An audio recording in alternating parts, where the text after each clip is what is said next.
Hello, everyone. Welcome to Shooting the Shit with Jim. I am the host, Jim, and this is episode 21. And with me today is my very special guest, Andy from the Forgotten World of Movies. How are you today, sir? I'm very well, thank you, Jim. Thanks for having me on. I'm looking forward to No, this. no, thank you for being Mm. here. I know that you were taking a hiatus for a while, and it was really Yeah. nice of you to. I've been saying it's been nice of you to come out of semi-retirement for this, so I really appreciate it. Was overjoyed when you responded and said that you'd be willing to do this. So once again, thank you so much for being here. No problem, Jim. No problem. Happy to be here. Yeah, just thanks again for having me on and inviting me on. And yeah, really looking forward to this. It'll be a fun night. Awesome. Yeah, I believe so too. And before we get into it, I do want to mention that our good mutual friend Ollie from Ollie Loves Films basically brokered this deal. He kind of brought us together in the Yeah. first place on his live stream with the Loons.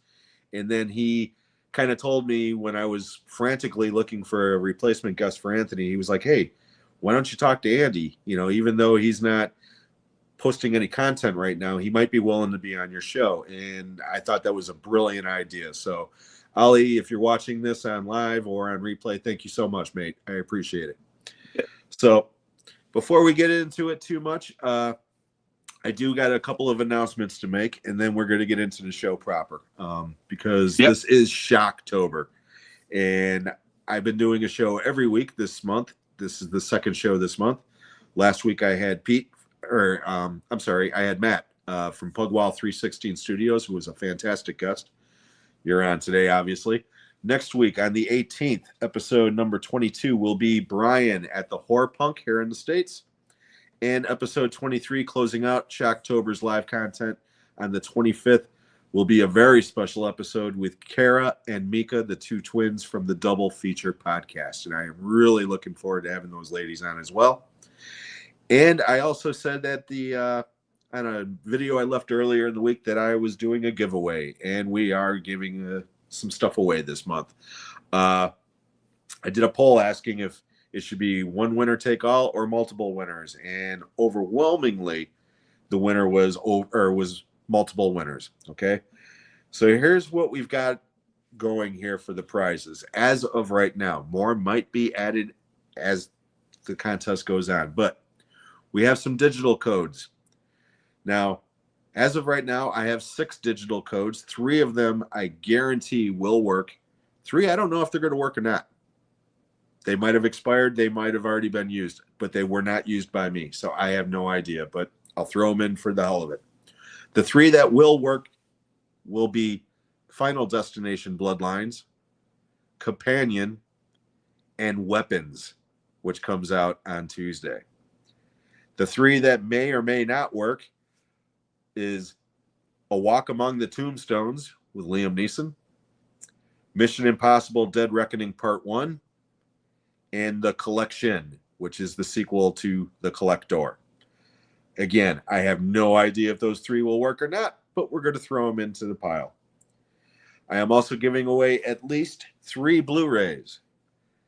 And I'm going to get some shit for this one, but it is what it is, okay? One of the Blu-rays is a bootleg. It's for A Quiet Place Day 1. The other one is Barbie. Because my wife finally said, you know what? I'm never going to watch this movie again. You might as well throw it into your giveaway. So that's one of them. The other one is the classic Eddie Murphy movie, 48 Hours, which I have 2 copies of. And then we've got a lot of DVDs. And these are all used, okay? These are all going into the bin because I have upgraded them to Blu-ray, or I just don't want them, okay? So here we go. As of right now, the DVDs are Pale Rider, Open Range, Walk Hard, the Dewey Cox Story, Fear the Walking Dead Season 1, Super Bad Unrated Edition, The Godfather Collection, all 3 Godfather films, Last of the Mohicans, Insomnia, Argo, a double feature of Cloverfield and the director's cut of Dark City, 50 First Dates, The Goonies, Battle Royale, and 2 George Carlin stand-up specials. Those are the DVDs that will be included. So altogether, we're talking about anywhere from 15 to 20 movies, give or take. Okay. I am going to split that up amongst multiple winners, but what we're going to do is I'm going to draw 3 winners. The first person who wins will get the cream of the crop. They get to choose 4 items, whether it's digital, Blu-ray, or DVD. Okay. The next person who gets will get 5 items. The second place winner will get their choice of 4 items. And the third place winner will get everything else. Now, the third place winner might end up getting a hell of a lot more value for their buck than the other 2. It just depends on what you want. I'm going to give more rules about the contest on Monday's video. But that's where we're at right now as far as the prizes go. So good luck, and we'll get more details into that as we go. Okay? So the digital codes to me are the cream of the crop. You know, Weapons, Companion, and Bloodlines, all 3 of those are great movies. So have you seen any of those movies, Andy? Yeah, I mean, I know a few. you've seen some of them on the list, but you know, any of those new ones? Yeah. Weapons was fantastic. Yeah. I actually quite enjoyed Barbie, to be honest. I actually had fun with that film. Yeah, I did too. It was better than I thought it would be. Yeah, definitely. It had more brain to it than I thought it was going to. But yeah, it was a good film. That's the top of my head. Yeah, that's probably about it. Yeah. Awesome.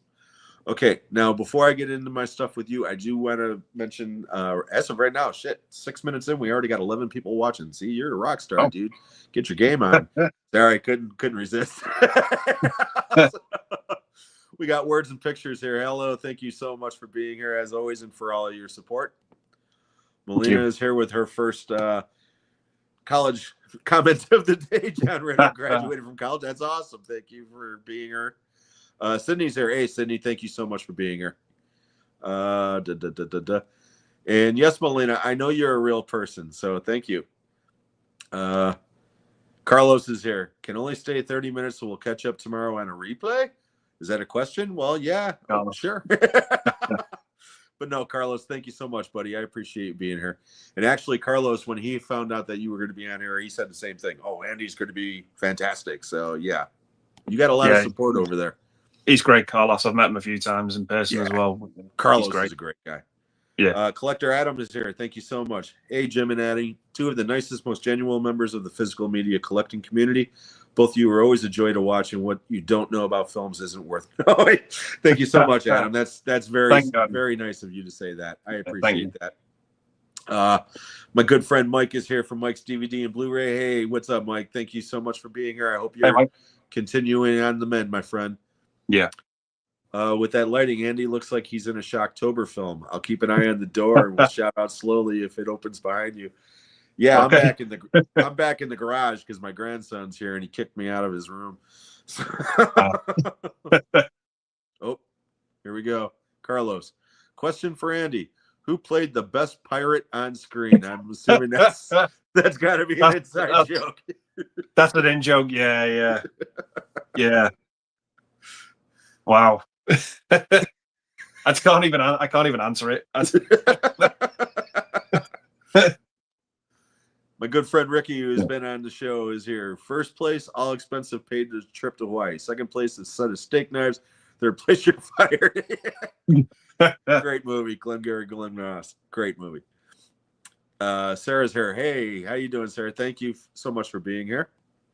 Hey, Sarah.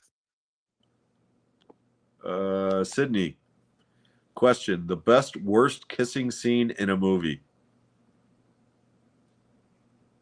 Oh. Well, I know what the worst one is. I'm trying to think. Have you ever seen Not Another Teen Movie? Yeah. That's one of them.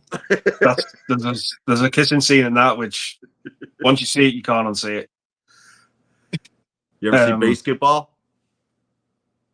Basically, yeah. With Trey Parker and Matt Stone. Yeah. Yeah, I remember the nasty ones. I don't remember the good ones. Yeah. Let's see here. Words and pictures. Captain Pugwash. All right. Carlos says, with the latest news of Dwayne The Rock's box office flop of The Smashing Machine, do you think his stock will now drop as a major box office draw? It depends. If he's still doing his franchise action films, he's still going to be in there. Basically, I think what it comes down to is that movie is an art film for people for the most part. It's not a mass appeal movie. It's a movie about a wrestler. Okay, so if you're not into wrestling, that right there is going to kill it.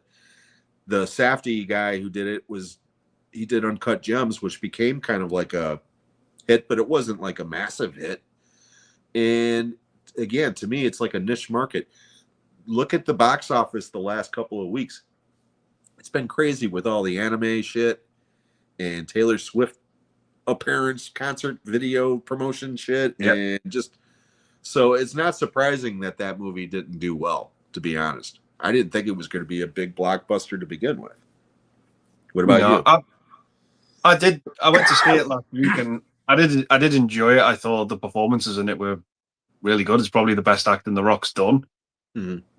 But I just thought nothing more after that. If that makes sense, it was kind of a vehicle to just show that he can act. Exactly. Nothing more. But I still enjoyed it for what it was. But it's not. I don't think it's going to make anyone's top 10 or top 15 of the year. Right. No, it just didn't really light any major fires. Right. Yeah, if he jumps into another Jumanji movie, I guarantee he's going to be making bank again. Or the Furious movie or whatever, you know. So, yeah. And Michael's here. What's up, buddy? Yeah. The only The Rock movie I enjoy is The Rock. Yeah. Okay. We're going to start the show proper. I always ask this of my guests. You got to ask. How did you get your start on YouTube? Wow, it was something I'd wanted to do for a very, very long time, and I just kept putting it off and putting it off. I was really my own worst enemy when it came to it. The only person stopping me from doing it was me, and then I had something major happened in my life, and then after that, I was like, you know what? Just do it. Just do it. Just sit in front of the camera, press record. If you don't like it, you don't have to put it out there. No one's going to see it. Just do what you feel comfortable with. And if you're happy with it, put it out on YouTube and see what happens. And that's what I did. That was round about 2021, late 2020, something like that. And it just took off from there. Yeah, that was it really. That was the whole first experience with YouTube. Yeah. Do you remember what the first movie was that you saw as a child at the theater or cinema? Yeah. What the earliest one I can remember is The Nightmare Before Christmas. Well, and how old were you? I must have been about 2 or 3. Oh wow! So when that came out, real little guy. Yeah. That was. I remember just being mesmerized by the sheer size of the cinema screen. It stuck with me that for a long time, and after that, I saw a couple of other Disney movies like The Lion King and Pocahontas, and yeah, that was sort of my introduction to film on the big screen. Yeah. That seems to be the general consensus among the guests, as they say that first time, depending on how old they were, that first time they see that giant screen before the film even starts, that alone is etched into their mind. Like, wow, that's the biggest TV screen I've ever seen in my life. That sort of thing. Yeah, like I've said it before, my first one was the drive-in. So imagine, that giant outdoor screen, with the little tiny speakers in your car, so yeah, that's awesome. Do you remember the first video you ever rented or your parents rented and brought home? Yeah, I actually got a fair few films for Christmas. That was the first time I sort of remember getting VHS tapes, and the first few I got were, I think this was Christmas '94. Excuse me. Lion King was one of them. Jim Carrey in The Mask and Mrs. Doubtfire. They were the first VHS tapes that I would watch on loop over and over and over again. Nice. Yeah. Nice. Yeah. Real quick before we get into it here, make sure I didn't miss anybody here.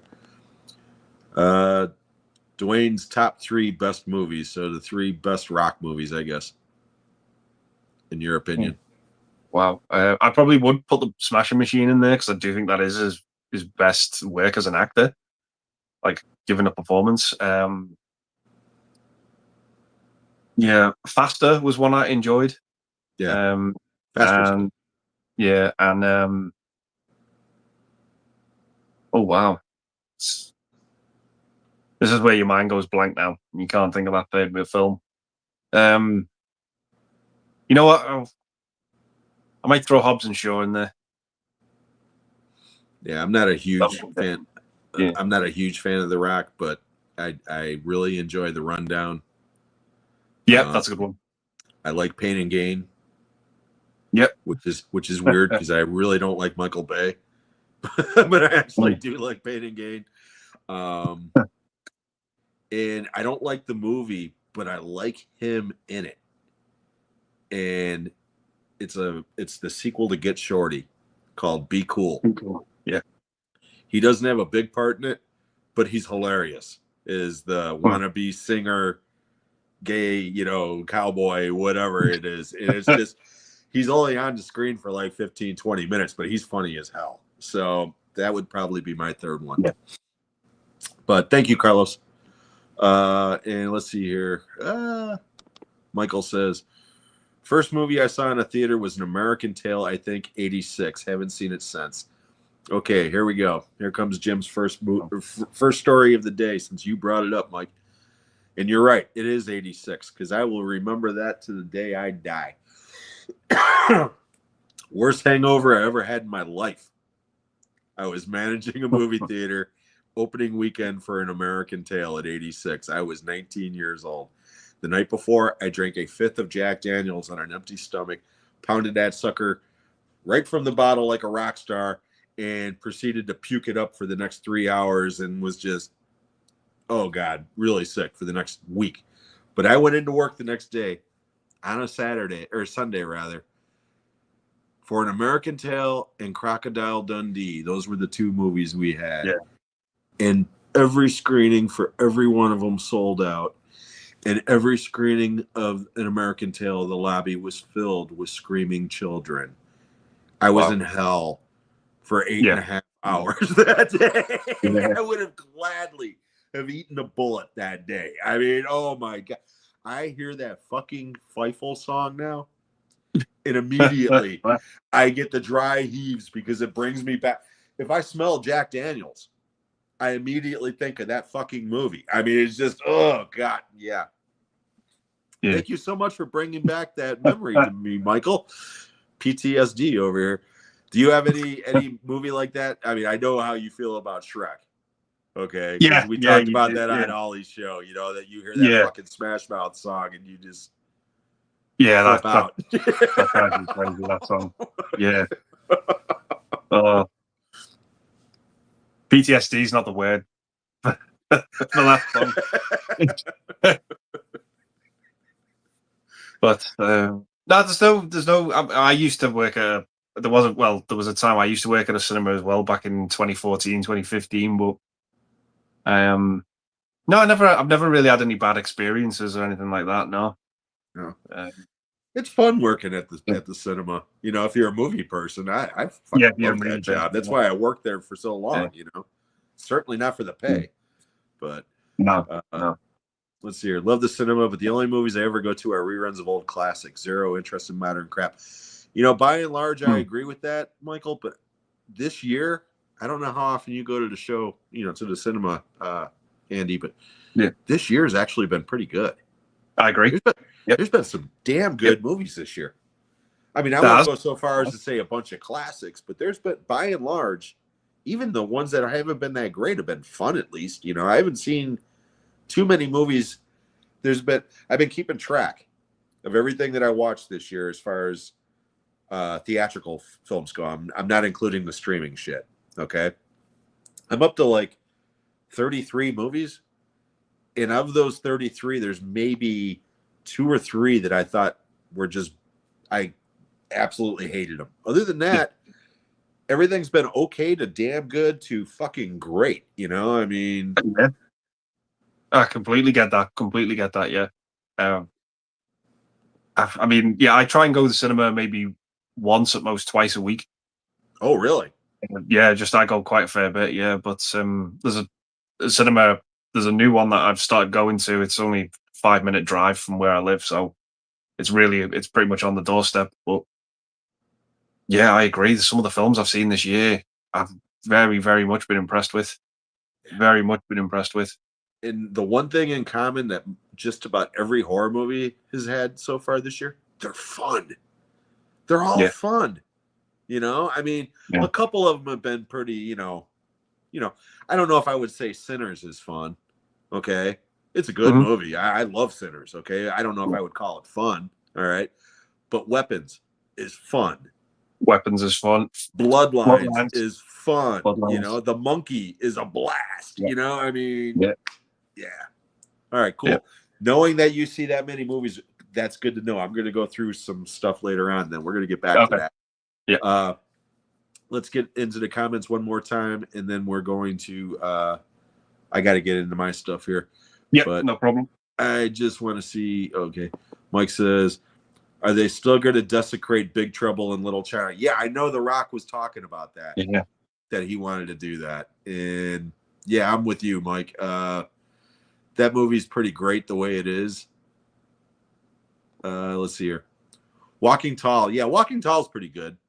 Faster and Pain and Gain, he was hilarious. Yeah, Pain and Gain. I really liked him in Pain and Gain. I thought he was great.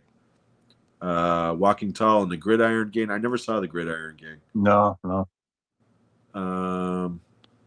Okay, and then I know Carlos has got to run soon, so we're going to do this real quick. He does these movie face-offs constantly. So, Yeah. movie face-off. Carrie versus The Dead Zone. Carrie for me. Dead Zone for me. Yeah. The ice is gonna break. Yeah, it's just I love it. Okay. Yeah. I'm assuming he's talking about the original Black Christmas versus the original Silent Night, Deadly Night. So Black Christmas, Silent Night, Deadly Night. I think Black Christmas is a better film, but I've got a bit of a soft spot for that Silent Night, Deadly Night first one. So I might have to go with that. Billy. Gotta go with Black Christmas. Gotta go with Black Christmas.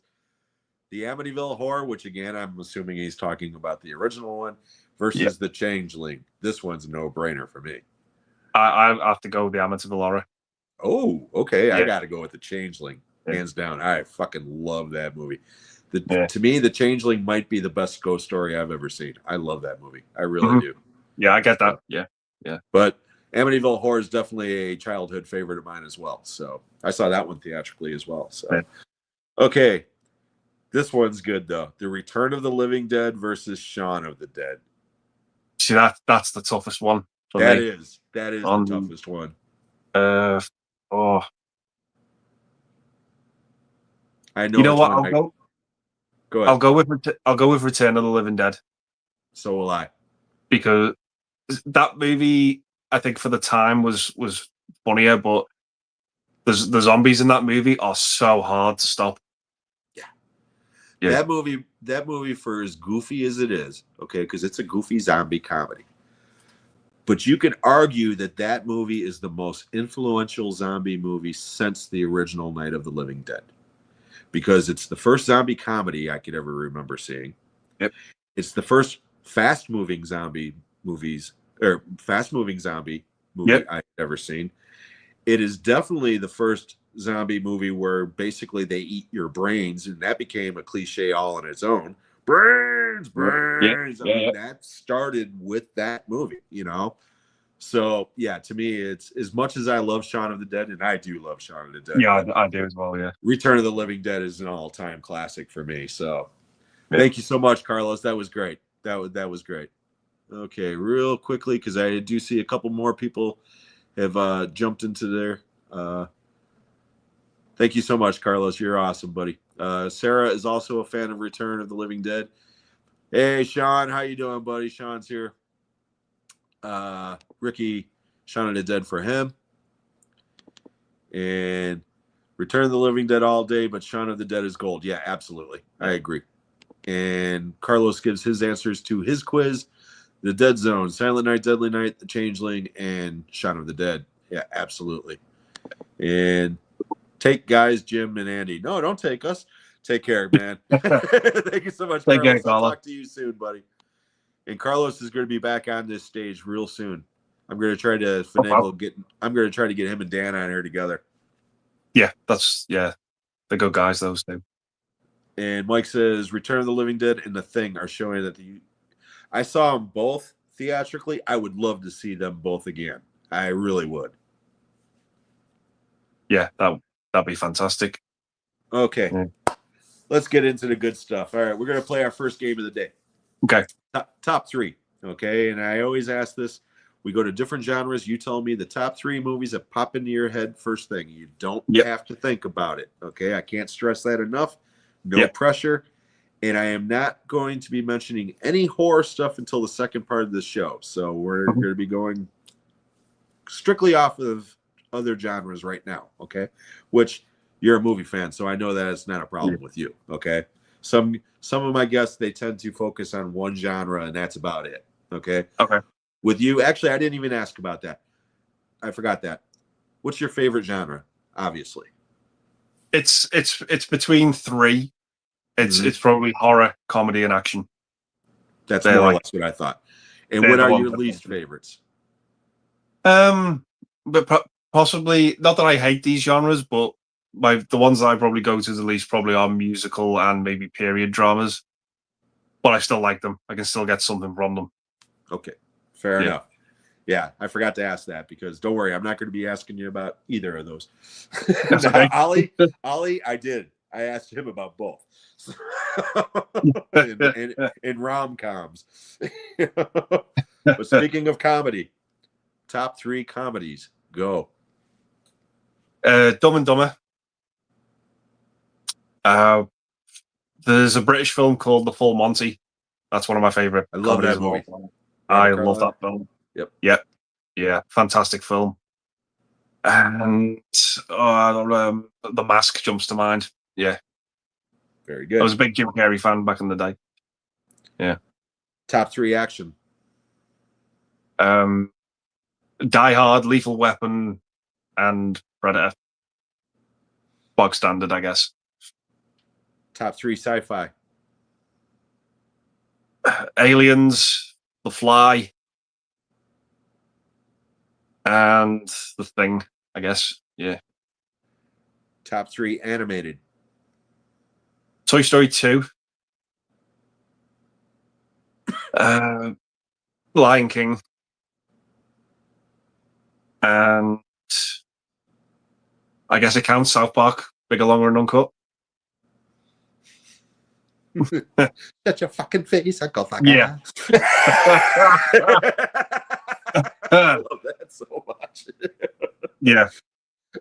What's really sad is I could sing every fucking song in that movie by heart. I know every lyric. It's like even the montage one. Yeah. It's that might be my favorite musical as well. Oh yeah, it's definitely that and the Blues Brothers are my two. Because the Blues Brothers is like it's very special to me, But as far as like modern musicals go, absolutely, fucking South Park, without a doubt. Movie's brilliant. Okay, sidetrack myself here. Top three war films. Platoon. Hacksaw Ridge. Good. I might have to throw if it counts Braveheart. Nice. Yeah, that'll work. Yeah. Okay, see, that wasn't too difficult. No, that was.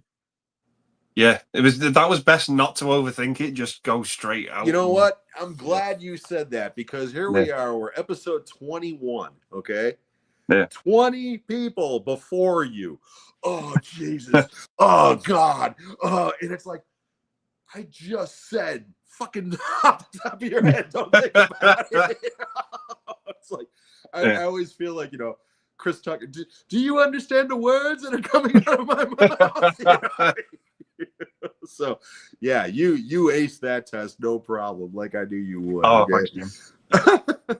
But yeah, real quickly here, I want to jump back in here before I get to my next one here. Oh, here, my good friend Texas is here. Hey, Texas, how you doing, buddy? Thank you for being here. Oh, there we go. Alan is here, who just started his channel. Alan started off in the comments on Ollie's stream and asked us a month ago if we thought he should start a channel, and we all said he should. So everybody right now, please go over to Alan's channel and subscribe. He just started. He's a great guy from Ireland. He knows his shit, and he's just a wonderful guy. Thank you so much for being here, mate. Cheers, Alan. Hope you're doing well, mate.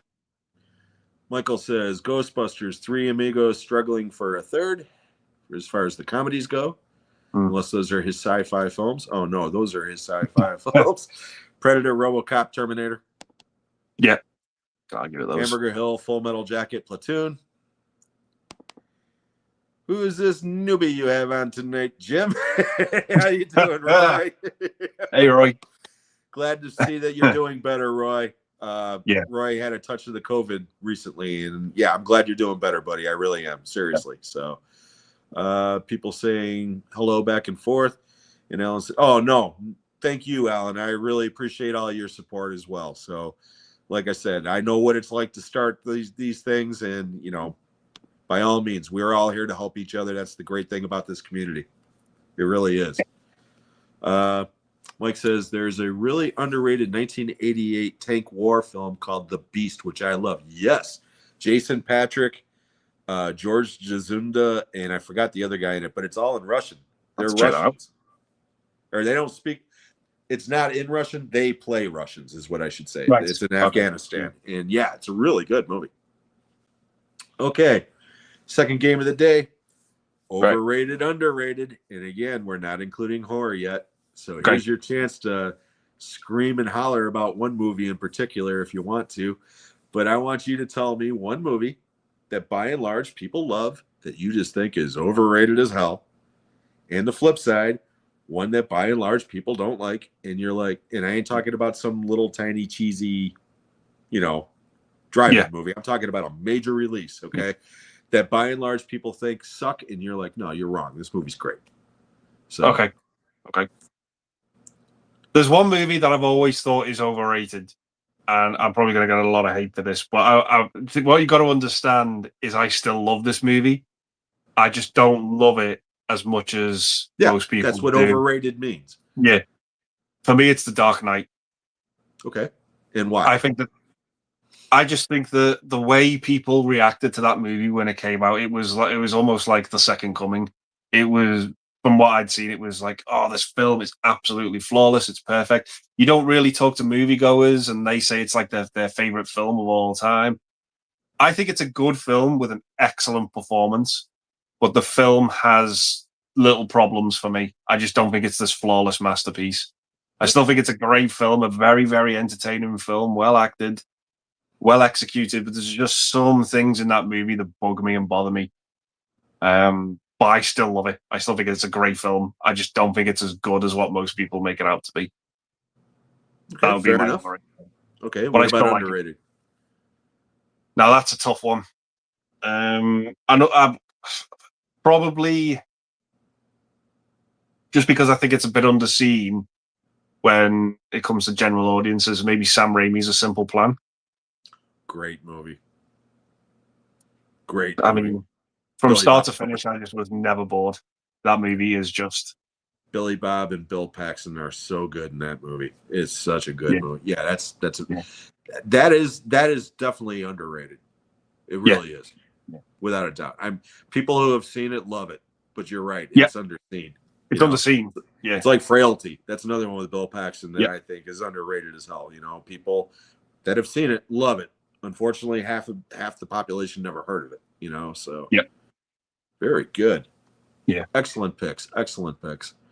Okay, real quickly, I see some more people jumped in here real quick. John Doe Juggalo is here. Hey, how's it going, buddy? Thank you so much for being here. Stephen Bauer was probably the other guy. You know what? I was thinking the same thing, Michael, about the beast in the tank. People saying hello back and forth. Michael says, Howard the Duck. Okay, here's the second story of the day. I got a concussion because of Howard, almost a concussion because of Howard the Duck. The biggest 1980s. Yeah, here we go again. 1986 again. Fucking, that was a crazy year. That was the summer I worked at the drive-in. We had the biggest brawl I have ever seen at that drive-in. That when Howard the Duck and Shanghai Surprise, that horrible Sean Penn Madonna movie. That was the double feature. I'll never forget. Wow. And at one point, like 30 guys started going at it. It was almost like a giant mosh pit, just people flying everywhere. And I worked security. So me and a couple other guys had to jump in the middle of this shit. And some guy threw a beer bottle. Luckily, it was empty. And it bounced off my head. If it would have like shattered, it probably would have killed me. But it bounced off my head, left me a goose egg about that big, on the back of my head. Yeah. But again, whenever I think of Howard the Duck, that's what I think of. Yeah. And I think it was because people were rebelling over the 3 hours of bullshit on the screen. So, but that's true, yeah. Overrated The Matrix. There's a lot of people that feel that way. A lot of people feel that way. Yeah. Sarah's 3 favorite animated films are Little Mermaid, Lion King, and Toy Story. Yeah, all 3 of them are great. Yeah. Adam says, "Good evening, Alan and Roy." Oh, he's saying good evening to them. Oh, screw them. I'm just kidding. I love both of those guys. Howard the Forgot the Duck. Yeah, no shit. Yeah. Okay, Stacy's here. Hey, Stacy. What is your favorite Helen Hunt performance? Helen Hunt. Probably as good as it gets. Yeah. Good as it gets. Yeah. As good as it gets. Yeah. She's great. That's the one I remember. Yeah. Aaron Jack Nicholson, they just bounce off each other so well in that film. Yeah. And Kinnear. All 3 of them. Yeah. Yeah. Okay, so now I'm going to jump into my next one. My next little game here, because shit, man, we're just flying by. We got 20 people in the chat right now. That's awesome. That's fantastic. And as soon as I said that, somebody bailed. So now we got 19. But but anyways, next game. Best decade. Okay. Yeah. I'm going to give you a genre of film.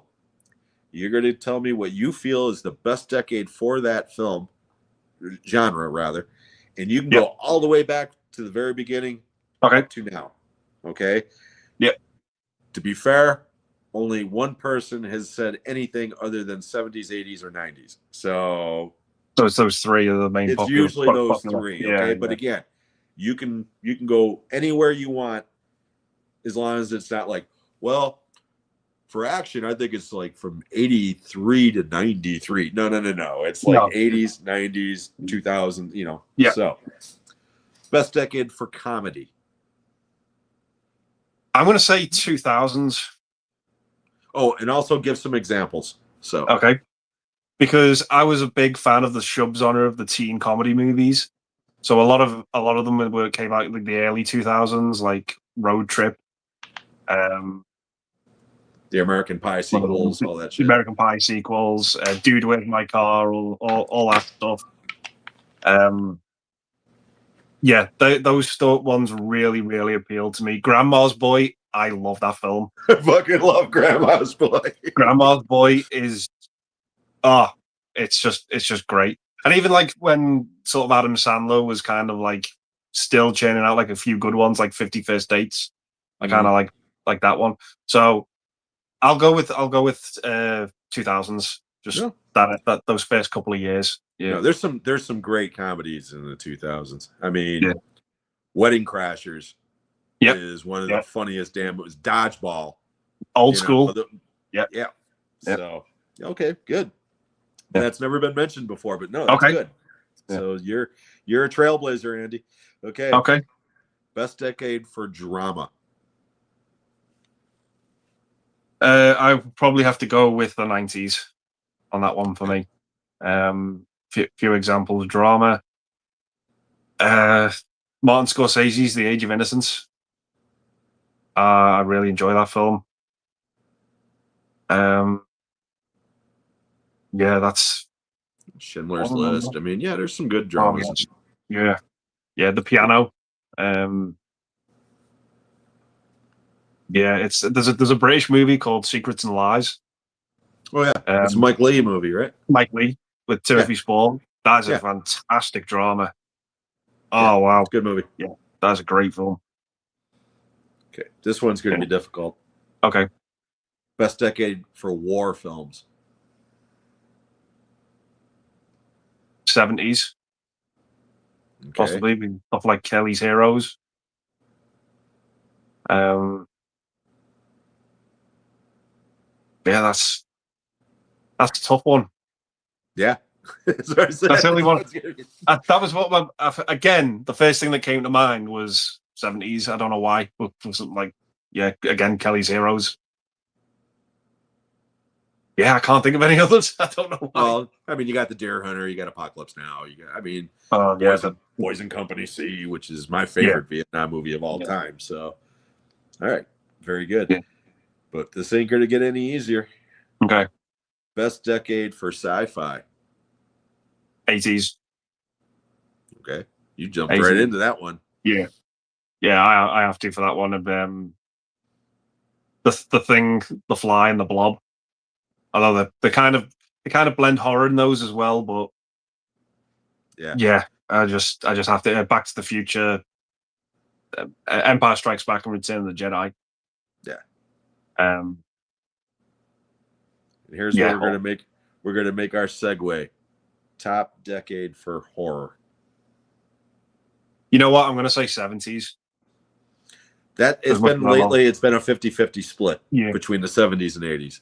As much as I love horror in the 80s, I've got to go 70s. Texas Chainsaw Massacre, The Exorcist, Dawn of the Dead. Yeah. You could stop right there, and that's plenty for the 70s. Yeah. And that ain't even including Halloween and a bunch of other ones. But yeah. It is funny when I started doing this. The majority of people had started off where they were all saying 80s, 80s, 80s because and I always say 80s too, and it was always for the same reason: the special effects. The practical effects in the 80s were the best. But then, right about the time that Roy was on here, I think he was the first one that said 70s, and he said the reason why is because the 70s ones were grittier, they were darker, they were more dangerous than the 80s and horror movies. And I never really thought about it until he mentioned that, and it was like, you know what, you're absolutely right. And quite a few people have said the same exact thing. 70s horror was scary, or it was grittier, or it was this and that. Whereas in the 80s, it became more of like a product. All the slasher movies, all the franchise movies, this, that, and the other. Whereas there was a hell of a lot more variety in the 70s. Let's put it that way. So. Yeah. I mean, awesome. I'll say this about the 80s. The 80s was just the perfect platform for creativity. Yeah. It just what people were just doing it. And then the 70s, I mean, you had The Exorcist, which probably for the time was the scariest movie ever. I mean, there wasn't much. There were a few horror films before it, but that film just that's the one that changed everything. Yeah. It did. We did a last week's live show with Sean and Kenny that I do. That's what we did. It was a episode dedicated to classic horror, and by classic we meant everything that came out before The Exorcist. Because once The Exorcist came out, everything changed. Visual effects, budgets, critical acclaim, box office, all of it. It all changed. Once The Exorcist came, it did. It was a game changer. So. Yeah. Roy, 30s Capers. Oh, the comedy's decade for him. Okay. Yep. Shawshank's a good drama. Yes, Goodfellas is a drama. Yep. Let's see here. Everybody's like, going to just spell out 80s. Okay, let's see. Adam says, what are your thoughts on Ridley Scott? Also, his recent comments saying most modern films are shit, mediocre, and he's now rewatching his own films instead of others as they don't age. Harsh or fair? What do you think? Well, he's being honest. I'll give him that. Well, he's my thoughts on him as a director is he's very hit and miss. Lately, for sure. He's made some of the best films ever, and he's made some absolute dire, mediocre films that I'll never watch again. But Yeah, he's paid his dues, in my opinion, with some of his better work. Yeah, Yeah, I really, really appreciate Ridley Scott. I do. Mm. He, like you said, he's made some incredible films. Yeah. He's made some incredibly bad films too, to be Yeah. honest. And to be personally, I prefer his late brother Tony, Mm. Mm. to Ridley, because Tony was just a meat and potatoes director, whereas Ridley's more of an artiste, and sometimes Yeah. that artiste shit gets up his own ass, So I think he's got a good point as far as like how the majority of shit today is mediocre because there's so much of it, you know. But I think he's wrong when he says that, his movies are the exception, not the rule. It's like, no, some of his shit is pretty bad too. So, Yeah. but again, he's entitled to his opinion, so. Yeah, he is. Yeah.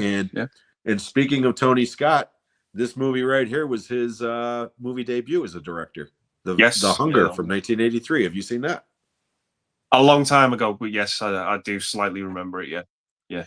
Yeah, if you like lesbian vampire movies, that's the one, man. Yeah, that's the one. Susan Sarandon. Yeah. Melina, Ollie says that I am in. Ollie was just goofing around, Melina. He wasn't trying to be mean or anything. So Ollie's a very nice guy. He's young, and sometimes he just goofs around a little bit too much. So I hopefully he didn't hurt your feelings. Okay, I said we're going to talk about some horror now. So okay, do you remember? Now we already established what your first movie was. Okay, but do you remember what the first horror film was that you saw? Yeah, it was Dawn of the Dead. The original? Proper. Yeah, the original. Yeah, I was 7 years old when I saw that. Wow. There was a lot of movies I watched when I was younger that I shouldn't have, and that was probably the first one that I remember. My funny story. It was being broadcast on the BBC over here back in about 1997, 98, round about then. Mm-hmm. My dad taped it off the TV. He thought he was taping Evil Dead 2 by mistake. And he was like, "Oh, this isn't Evil Dead 2." And I carried on watching it. And I watched it over the course of 2 days. And by the end of it, I was petrified. Yeah. I was petrified as a child because that movie doesn't have a conclusive ending. No. That movie has no happy ending. And that was my first taste of a film where the ending can be bleak. Yeah. And it doesn't get resolved. Because I thought the army was going to come in and kill the zombies and everyone was going to be happy and that was it. No, that's not what happened. Nope. That made me petrified, and it took me years before I could rewatch it. Yeah. Years. Every time I'd watch a program and clips of it would come on, I'd turn away. I was petrified. Wow. I can comfortably watch it now. Really comfortably watch it. In fact, I'm watching it tomorrow. I'm doing a watch along with a friend of mine. We're watching all three. We're watching Night, Dawn, and Day tomorrow. Oh, sweet. Yeah. But yeah, I love that movie for now. It's a 10 out of 10 movie for me. It's probably my favorite George Romero movie. It's in my opinion, it's the best zombie movie ever. It's the GOAT. It's the GOAT. To me, it's the greatest of all time horror film. Period. It's not my favorite. The Thing is my favorite horror movie, but to me, Dawn of the Dead is the greatest horror film ever made. It just is. Yeah. But when you were talking about the circumstances of that, it just made me. We're like brothers from another mother because my first horror movie was Night of the Living Dead when I was 7. Yeah. And same thing. It just destroyed me, especially that ending. I mean, that guy fights all the way through the night and then gets shot in the head. And it's like, this ain't fair. What, I mean? No. So yeah. And yeah, that's awesome. Yeah. That is awesome. Yeah. Now, But do you remember any film from your childhood that freaked you out? Okay. That still kind of does. Just the thought of it. You might not even have had to seen it since, but just thinking about something that freaked you out as a kid, and then you're thinking about it now, and it still kind of gives you that little bit of chill down your spine. There's movies I've watched that aren't horror films but they've had things in them that freaked me out. Okay. And even when I watch them now, I still don't like it when that scene's coming up and I know the scene's coming up. I still get a bit like, ooh, oh yeah, I remember. This is why I don't like this. There's one from you know the film Hook with yeah. Ron Williams. Rufio. Yeah, the boo box terrified me. Terrified me as a kid. Yeah. Traumatized me. That was horrific. Oh, that was awful. It was awful. It was horrendous as a kid watching that. I just couldn't. I can watch it now, but I still feel a bit like, oh yeah, I remember not liking that as a kid. And the other one that scared the living shit out of me was Christopher Lloyd as Judge Doom in Who Framed Roger Rabbit at the end. Oh yeah, with the eyeballs. That one gets a lot of people, but for me, yeah, I saw that when I was super young, and yeah, that was nightmare fuel for a long time. Yeah, I made the mistake of taking my 5-year-old niece to see that movie because day one I had no idea. I mean, I just thought it was going to be a cute little cartoon type movie, and between the little shoe getting dipped and then Judge Doom, oh yeah, man, she was like, she wasn't having it. She was freaking the fuck out, So now we laugh about it, but no, the thing that always gets me, and even now to this day, is from Salem's Lot. That fucking kid scratching at that window. Let me in, Mark. Let me in. I'm your friend, Mark. Even now, I just said that, and I'm already getting a chill, man. It's just, I've got to give that movie so much praise and testament for still being scary all these years later with that scene. And it's a TV movie. That's what really gets me. That was a TV film. I was 12 years old watching that shit, and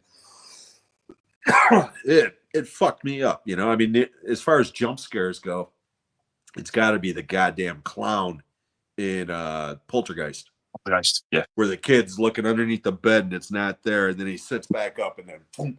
Jesus Christ, man! I thought I shit myself the first time I saw that, and I was like 15 when that movie came out. Yeah. Fucking clowns. I so don't like clowns, man. Oh, let's see here. Okay, real quick, let me jump back into the comments, make sure I didn't miss anything. School of Rock, Stand By Me.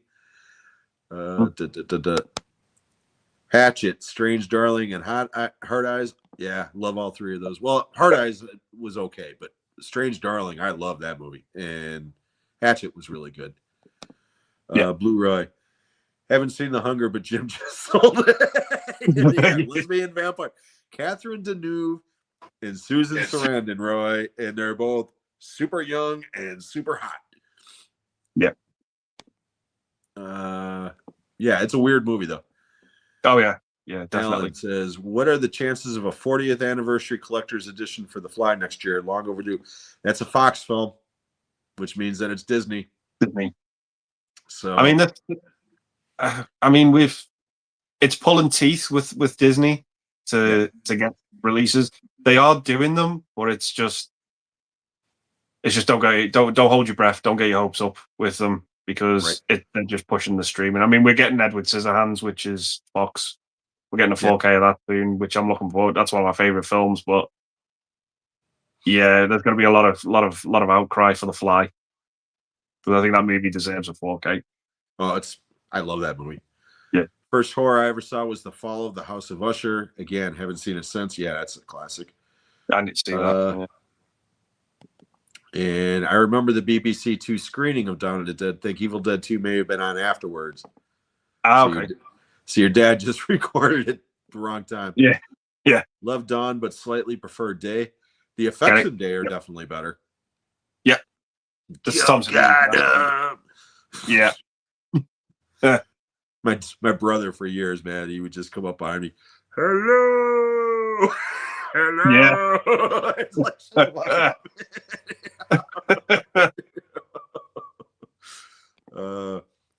Ghostwatch scared the living shit out of me as a kid. Yeah. Remember, now I worked at the cinema when Ghostbusters came out, and he's absolutely right. That first scene with that library ghost scared the shit out of a bunch of kids to where they would just come flying out of there screaming. 84 was a fun summer, man. Between that, Gremlins, and Indiana Jones, man, it was just, yeah. 84 is one of the best from the 80s. It's an amazing year. Yeah.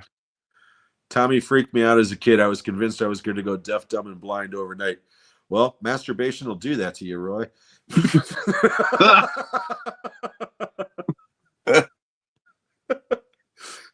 Found The Fog really scary too. Still one of my favorites. Yeah, oh yeah, it's a classic. Yeah, and it's got one of the best scores ever. I love the score in The Fog. I really do. Yep. Have you been to a haunted cinema? Not that I'm aware of. No, I don't think so. Been to some gross ones. Yeah, me too. As a matter of fact, I saw a double feature of Halloween 2 and American Werewolf in London in 1981 for 75 cents in a second run theater with a hole in the roof. So whenever it rained, rain would literally come into the fucking theater. I mean, yeah, that theater was nasty, but 75 cents for a double feature? Hell yeah, man. Don't go wrong. Okay, we're going to play our next top 3. Yep. Okay. And now we are strictly going with horror movies. Okay. Okay. So, top 3 slasher films. Go. I'm going to go with Sleepaway Camp 2. I love that film. Burning. Oh, love The Burning. And My Bloody Valentine. The original? Yeah. Sweet. He loves those Canadian slashers. All 3 of them. Yeah, I watched those recently on 4K. Those last 2. Yeah. Oh yeah. Real found a new love for those. Yeah, I can tell you that. Absolutely love them. Yeah. Top 3 ghost movies. Ghost Watch. Ghostbusters. And because it's just come to mind right now, even though it's not really a horror, I'm going to say Ghost. Okay. No, that's fine. Top 3 monster movies. And by monsters, I do not mean werewolves or vampires. I mean like creatures. And they could be kaiju, they could be aliens, whatever. Okay, so the first one that jumped to mind was Monster Squad, but I'm not going to say that. I'll go with Cloverfield. Okay. What's that one? Is it The Ritual? It was a British movie that came out in 2017. I'll go with I'll go with that. And I think it was Bong Joon-ho's The Host. Oh yeah, that's a good one. I'll go with that one. Yeah. That's a good one. Yeah. Top 3 horror comedies. Horror comedies. Again, I'm going to go with Ghostbusters. Make sure the 2 for me. Return of the Living Dead. I'm Shaun of the Dead. Yeah. Okay. We're going to stick to this top 3 thing. Okay. Top 3 horror subgenres. So what are your favorite 3 genres of horror? Okay, probably vampire films, zombie films, and then maybe possession, just with The Exorcist. That's yeah. Okay, funny you mentioned that. Top 3 vampire films. Okay, John Carpenter's Vampires, From Dusk Till Dawn, and my all-time favorite vampire film of all time is Fright Night. That's mine too. Top 3 werewolf movies. Bad Moon. American Werewolf in London's the top That's for me. The GOAT. That's the GOAT. Yeah. I'll go with the original Wolfman as well. Nice. Top 3 zombie films not directed by George Romero. Okay. So no Romero films. No Romero. Shaun of the Dead. The remake. Shaun of the Dead. Oh, Shaun of the Dead. Shaun of the Dead. Yeah. Shaun of the Dead. Return of the Living Dead and Train to Busan. Love Train to Busan. Fucking love that movie so much. Yeah. Top 3 horror directors. They don't necessarily have to only be horror directors, but they're kind of known for their horror work. Okay. John Carpenter, George Romero, and Dario Argento. Nice. Yeah. Top 3 soundtracks. Whether it's score or soundtrack, doesn't matter. Okay, is that just strictly from horror? From anything. I forgot to throw that in the other one. Batman Forever. Soundtrack to that for me is absolutely incredible. Forrest Gump and Boogie Nights. Nice. Okay. Top 3 horror franchises. It's the big 3 for me: Halloween, Nightmare on Elm Street, and Friday the 13th. Very good. Top 3 Stephen King adaptations. Horror adaptations. Horror. The Shining, Christine. I'll go with It as well, the 90s one. Okay, Tim Curry one. Yeah. Okay. This one's not a top 3, okay, but since I was talking Stephen King, Clive Barker, okay, is the British counterpart to me of Stephen King. Okay. Right? He directed 3 films: Hellraiser, Nightbreed, Lords of Illusions. Lords of Illusions, yeah. Have you seen all 3 of those films? Yes, but I don't remember much about Lord of Illusions. It's been a long time. Okay, then never mind. I was going to ask you to rank those 3 films. Okay, I'd probably rank. Yeah, I'd probably say Lord of Illusions, Nightbreed, and then Hellraiser. Yeah, gotcha. All right, see, that wasn't too painful either. No, that was good. I enjoyed that. Yeah, good. Yeah. Okay. Oh shit! If this is true, I'm very sorry to hear this. R.I.P. Diane Keaton. Really, Ryan? I didn't know that. If that is true, that sucks. Because that does suck. She's great. Oh man. Yeah, I just noticed that up on my. Yeah, that's terrible. Okay, yeah. Well, but thank you for being here, Ryan. Okay, let me go through some of these real quickly. The Changeling, Ghostwatch, and The Woman in Black. Stacy mentions Deep Rising. I love Deep Rising. That movie's a lot of fun. Zombies, slashers, and ghosties. Oh my. Popcorn. That's a good movie. Yeah, that is. Yeah. For werewolf films, American Werewolf, Bad Moon, and The Howling. Yeah. Hey, how you doing, you rat bastard? Hi, Corey. How's it going, Corey? Zombie, The Beyond, and Return of the Living Dead. Glad you both praised Salem's Lot TV movie. Still stands up today. Stephen King's book was a terrifying read, as was It and Pet Sematary. Anyone who says books can't be scary need read them. Absolutely, Adam. I'm a huge Stephen King guy. From Carrie, I read everything from Carrie all the way through Dreamcatcher, at least. The day it came out on paperback, I'd go out and buy that shit and just, devour it. And then I've read about half of everything post Dreamcatcher, because quite honestly, that's when he started getting into the crime novels and some of the other stuff. I just can't keep up. That guy was supposed to retire like 20 years ago, and he still puts out like 10 books a year. I swear to God. Wow. But yeah, I love Stephen King. When he dies, I'm going to be like in mourning for a year. Yeah, like I said, he's going to be sad. Yeah. So, same thing with John Carpenter. You mentioned John Carpenter, and it's like, yeah, don't even want to think about that shit. Okay, let's see here. Pet Sematary, Children of the Corn, and Firestarter. Yeah. Oh, found out on TMZ about Diane Keaton. Yeah, that sucks. That does suck, yeah. Have you seen Manhattan Murder Mystery? That's Woody Allen. No, I have not. Absolutely, yeah, a long time ago. Fright Night and Silver Bullet. Yeah, that's a good double feature there, Sarah. John Carpenter's Vampires, absolutely.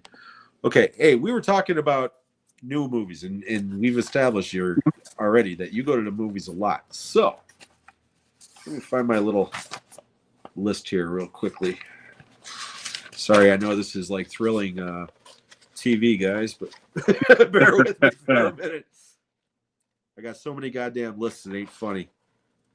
Oh God, this is terrible. Oh, here we go. Of course, it's at the bottom. All right, so let's go through some of these movies. Tell me if you've seen them and if you've liked them or not. Okay, Okay. you don't have, and if you want to talk about them, you can. But basically, I'm just looking for, yeah, I like it, or no, I didn't like that. Okay. Yeah. Okay. So, in no particular order, this is just the order that I happen to see these movies. Okay. Yeah. Sinners. Yes. Enjoyed it. Yeah. Okay. Really good film. Cheech and Chong's last movie, you probably did not see. I haven't. That's a documentary. Okay. Okay. The Monkey. Yes. Yeah. Enjoyed the first half more than the second. Okay. But it was, yeah, overall, I thought I enjoyed it. Yeah. It's fun. Yeah. You know. Another documentary, Becoming Led Zeppelin. I don't know if you saw that, but I saw trailers for it, but I haven't seen it. Yeah. Okay. Novocaine. Yes. Yeah. I've seen it. Enjoyed it. Not amazing, but there's fun to be had. Yeah. Yeah. Yeah. Captain America, Brave New World. Yeah, it was okay for me. I was one of these people that didn't hate it too much. I just thought it was fine. Yeah. Yep. Companion. Yes, enjoyed it. Enjoyed it. A lot of fun with it. Death of a Unicorn. Yeah, a little disappointing, but I just took it for what it was. Yeah. It had a good cast. Yeah. Yeah, the setup is better than the execution in that movie. Yes. Yeah. Another I watch a lot of documentaries. Wick is Pain. That's about John Wick. So, Okay. Okay. Until Dawn. No, did not see that one. Okay. No. Final Destination Bloodlines. Yeah, loved it. So entertaining. Yeah. That movie's so much fun. That little shit getting taken out by the piano, man. That might have been my favorite moment of the year. I was just like, yeah. And then I thought, I should not be getting such joy seeing a child be violently murdered. You know, what's that saying about me? He doesn't do himself any favors. Let's say that he does nothing to win you over. No, most annoying little bastards. Yeah. Oh, yeah. How about Warfare? No, that's one on my list to check, but I haven't watched yet. Yeah, that one's pretty intense. Mickey 17. Yes. Thought it was okay. Okay. Yeah, I like the first half better than the second half of that one for sure. What the hell was up with Robert Pattinson's voice in that movie? Yeah. That voice was just annoying as shit, you know? So yeah. Okay. Another documentary, George Romero's Resident Evil. There's a documentary about his plans to make Resident Evil. I'll keep an eye out for it. Yeah, it was all right. Ash. Yeah, movie. Ash, no. Okay. No. Predator Killer of Killers, you said you liked? Yes, that was enjoyable. Yeah. Yeah. Don't know if you saw the Pee Wee Herman doc. No. Thunderbolts. Yes, enjoyed it. Yeah, a lot of fun. That was actually my favorite superhero movie this year out of the 4. Okay. You know, I mean, I didn't hate any of it. Well, Brave New World I thought was kind of weak, but I actually enjoyed the other 3. But I think Thunderbolts was actually my favorite out of the 3. Believe it or not. No, that's fair. That's fair. Yeah. I can understand that. Ballerina. Yeah, enjoyed it. Not as good as the John Wick films, kind of like on a par with John Wick 3, but yeah, enjoyed it. Enjoyed the ending. The ending was a strong finish. Dangerous Animals. Yeah, enjoyed that. That a lot of fun with that. Jai Courtney is great. Best Jai Courtney movie. Best Jai Courtney movie. Absolutely. I was shocked how much he's good in that, you know, because I don't think he's a very good actor. And he's great I don't know. He really is. To talk about someone who has zero charisma, and in that film, he had it by the bucket load. He was, he had to play more roles like that. He really should. Yeah. Life of Chuck. Yes, enjoyed it. Yeah. I love that movie so much. Yeah, it's a good film. 28 Years Later. Yes, enjoyed it. it had its questionable issues, but yeah, I liked it overall. Yeah, definitely had some problems though. That ending, man, what the fuck? I'm sorry. Uh, The final scene of that movie is so weird compared to everything I that was came shocked. before it, and it's like whiplash to me. You know, I Yeah, mean, it really is. that But ending, who that ending is sort of paying homage to, I was shocked.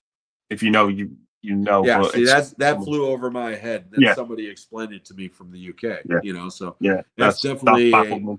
that's definitely something that would be more well known over there than over Yeah, here. yeah. You know, But if you were baffled by the ending of that film, don't worry, you're not alone. There's a yeah, lot of people who are baffled by that. Yeah, yeah, turned into fucking Power Rangers. So, yeah. uh, the amateur. The amateur, Remy Malek. Yes, yes. It was good. It was just above an above average film for me. Yeah, it was okay. Yeah, yeah. It was all right. Superman.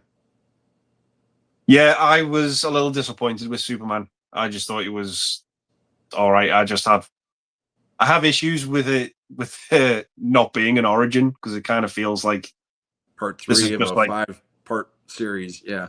yeah, part three of a part. Yeah, that's the best way to describe it. Yeah, it's it was fun to look at. It's colourful. It was some great characters, but I just thought it was a bit overstuffed as well. Yeah. Yeah. Weapons. Favorite film of the year so far. Absolutely love it. Yeah. Do a drinking game for that movie every time somebody says "What the fuck." Yeah. Because seriously, I've watched that movie 3 times now. Okay, and the first time I noticed it, especially the Josh Brolin moment. What the fuck? Because that they even turned that into a meme. Yeah. Okay, but then upon repeated viewings, they say "what the fuck" at least 20 times in that movie, whether it's in the background or like in every chapter. One of the main characters from that chapter will say that at least once, except for the little boy. He's the only one who doesn't say it. I mean, it's like, yeah, it's a good little drinking game to do with that movie. But that movie it's fun. That movie's a lot of fun. F1. Yep. A lot of fun. Really liked it. I was surprised how much I enjoyed that movie because I don't give a shit about racing. I really don't. I am the same. I have zero interest in Formula One. Zero interest in it. But if a film can keep you captivated when it's dealing with a subject matter you've got no interest in, it's doing something right. Yeah. And yeah, I thought it was solid. I definitely liked it better than Days of Thunder because I still don't like that fucking movie. I've never liked that movie. I think that's a bizarre film, Days of Thunder. It's Top Gun on a racetrack, dude. Yeah. That's all that fucking movie is. It really is. And F1 is Top Gun Maverick on a racetrack and it works. Yeah, because Brad Pitt. Yeah. And like I said, a lot of that is because of Brad Pitt. He's just likable. He is. Yeah. He's just a likable guy in that movie. Caught Stealing. Yes, enjoyed it. Yeah. Not the best film of the year, but it had me guessing. It wasn't boring. Yeah, really enjoyed it. Him. No, I haven't seen that one yet. Yeah, I just watched that the other night. Yeah, I'm hearing some very mixed things, but I'll get around to it. I'm in no rush. Yeah. I don't think it'll have any kind of appeal over there whatsoever unless you're a fan of American football. Okay. I mean, I just don't see how it's going to translate overseas, and it's not translating very well here either. So that movie's bombing. Okay. So, Larry's favorite movie of the year, The Toxic Avenger. Yes, I've seen it. Yeah. And I had fun with it. I mean, the original Toxic Avenger is probably one of the mean-spirited movies you'll ever see in your life, but it is a remake of it, but it doesn't go all the way. It's restrained itself. Yeah. But it was still fine. It was fine. Yeah. What it was. Yeah. Spinal Tap 2. I was surprised how much I enjoyed that. Yeah, I watched that the other night as well. Yeah. Yeah, not a patch on the original, but it was good. Yeah. Like I told my buddy Sean, the first one to me is one of the funniest movies of all time. Okay. It's a hard act to follow. Okay. Yeah. This one produced more smiles than laughs for me.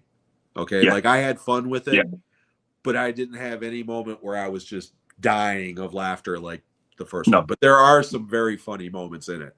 Yeah. And I love the whole. I mean, it's a very small part at the beginning, but Garth Brooks and Trisha Yearwood singing "Big Bottom," I just thought was fucking hysterical.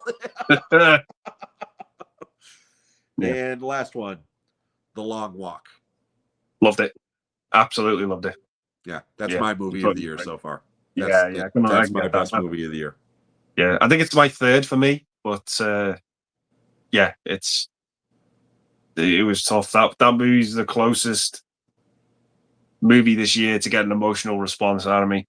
Yeah, it hit home. It really hit home. Only 2 films have gotten an emotional response out of me, and both of them were Stephen King films. That one and The Life of Chuck. Yeah. You know, in The Life of Chuck, again, no spoilers, but that second act, okay, because it's told in three acts. That second act, that dance scene that comes out of nowhere, left me with a feeling of joy that I didn't think I have ever experienced watching a movie. I just sat there for 10 minutes going, grinning like an idiot and feeling like a little kid. It was just, it's so good. I fucking love it. So yeah, it's very good. Film. Okay, so let's get down to it. What would be your 3 favorite films of the year so far? Okay, so number 3 would probably be The Long Walk. Number 2 is One Battle After Another. Yeah, I haven't seen that. And I tell you what, I actually watched a film today, a documentary today. It was the John Candy documentary. Yeah, that's climbing up there for me. That was John Candy. Who doesn't like John Candy? I mean, right. If you liked him, you'll love him by the end of that documentary. It was fabulous. Yeah, number 1 for me would probably be Weapons.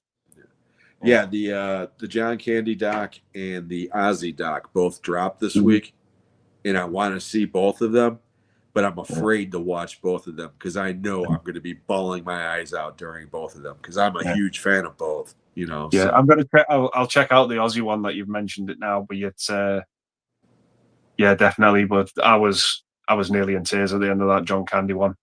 Yeah. My buddy Kenny is a huge fan of John Candy, and I guarantee he probably was blubbering the entire movie because he loves that guy beyond normal means. Let's see here. Who should play Evil Knievel? George Kennedy already played him years ago. Okay. But you're like, who the hell's Evil Knievel? He was a Daredevil guy. He used to jump shit on his motorcycle. Yeah. Favorite Halloween franchise kill or scene?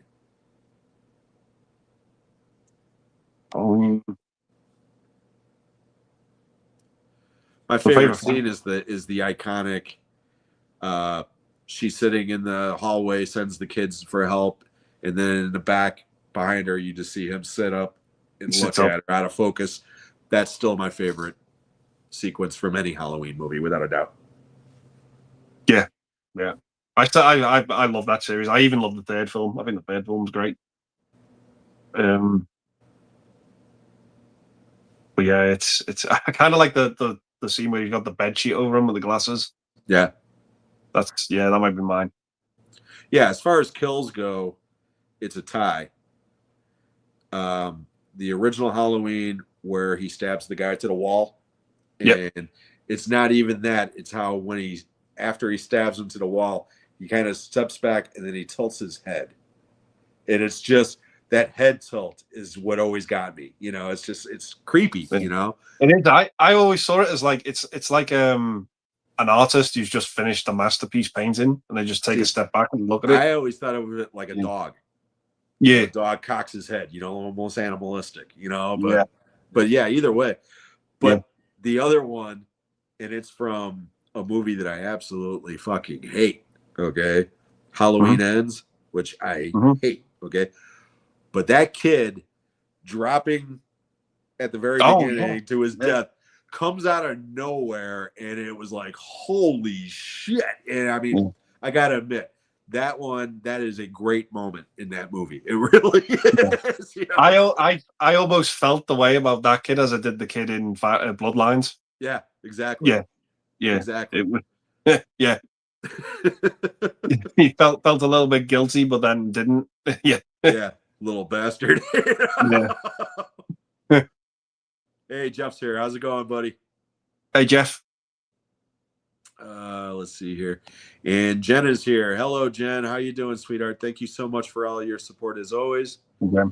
And Mark is also here. Hey, Mark. Thank you, my friend. I love it when Mark's a great guy. He's always here. Hey, Mark says, I didn't feel Weapons was not really good. I feel Josh Brolin carried the movie, to be honest. It's a good watch, but I just kept thinking of Village of the Damned and Innuendos. See, now I think Weapons is going to be one of those movies that the more times you see it, the more you pick up on and appreciate more. Because, you know, like I said, I've seen it 3 times now, and every time I watch it, I pick up shit that I didn't notice the first time. Oh, and, yeah. There's a lot going on. Brolin's good in it, but to me, the 2 standouts in that movie, and no spoilers, but Amy Madigan, obviously. I mean, she's just phenomenal as a certain character. But the guy who plays the junkie, James or whatever, he's phenomenal. Yeah. I mean, I never saw that guy before, and he's really good. I mean, he's very believable in the part. Yeah. Oh, here you go. My favorite Evel Knievel was the wind-up launcher toy that sent the bike flying. Absolutely, man. Yeah, I remember that thing. Yeah. It was my favorite toy of all time when I was a kid. And Jeff says, happy belated birthday to Andy. Yes. Thank you very much, Jeff. Birthday yesterday. So thank you. So how's it feel to finally hit 25, Andy? Okay, that makes me feel old because that's how old I turned 10 years ago. Yeah. Wow. I'm 58, so fuck you.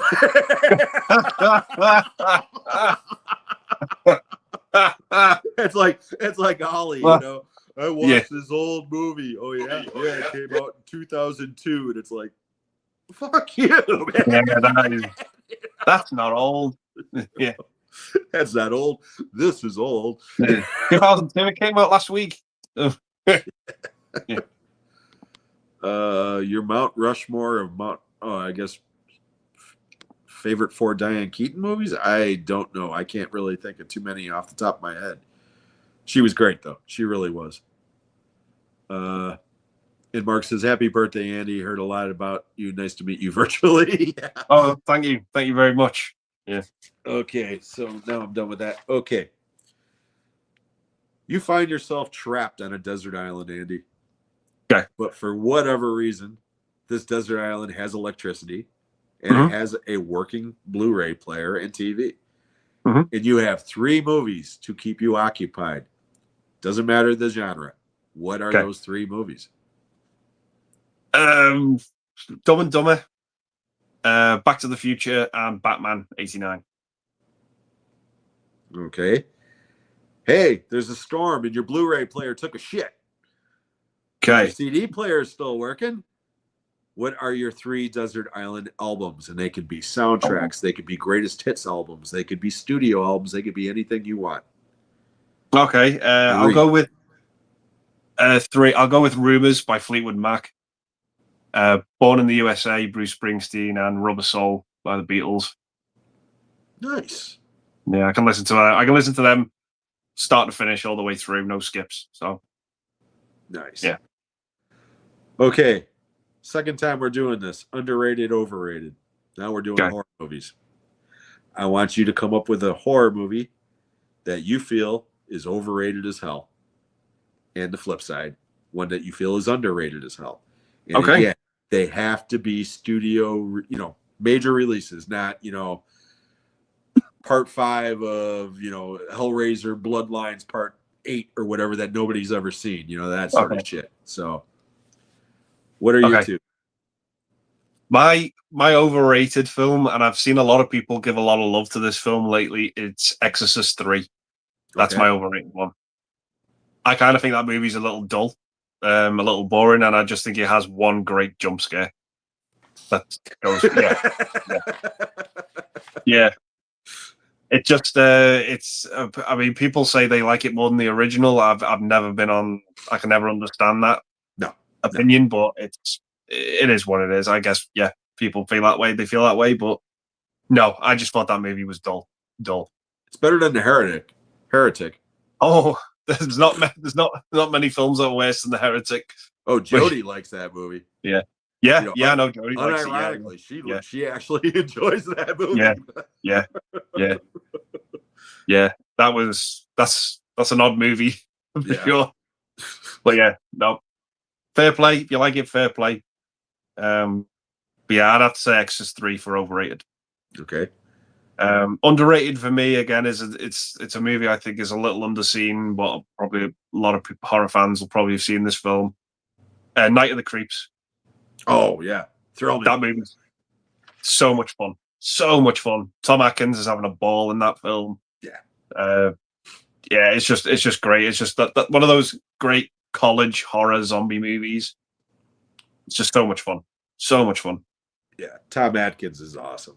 I mean, he's one of those guys that, again, when he passes, I'm going to be very upset. You know. Yeah. He was in so many movies, you know, that I love as a kid. Yeah. Okay. Yeah. No, those are great answers. We're going to go back to a top 3 thing, but I'm going to jump back into some directors. Okay. Yeah. And because some of these directors aren't only horror, you could mix up genres if you want. Okay. But they don't have to be in order. Okay. But top 3 John Carpenter films. Christine, Halloween, and The Thing. Okay. Yeah. Top 3 Sam Raimi films. Oh, Spider-Man 2, Evil Dead 2, and A Simple Plan. Top 3 David Cronenberg films. Oh,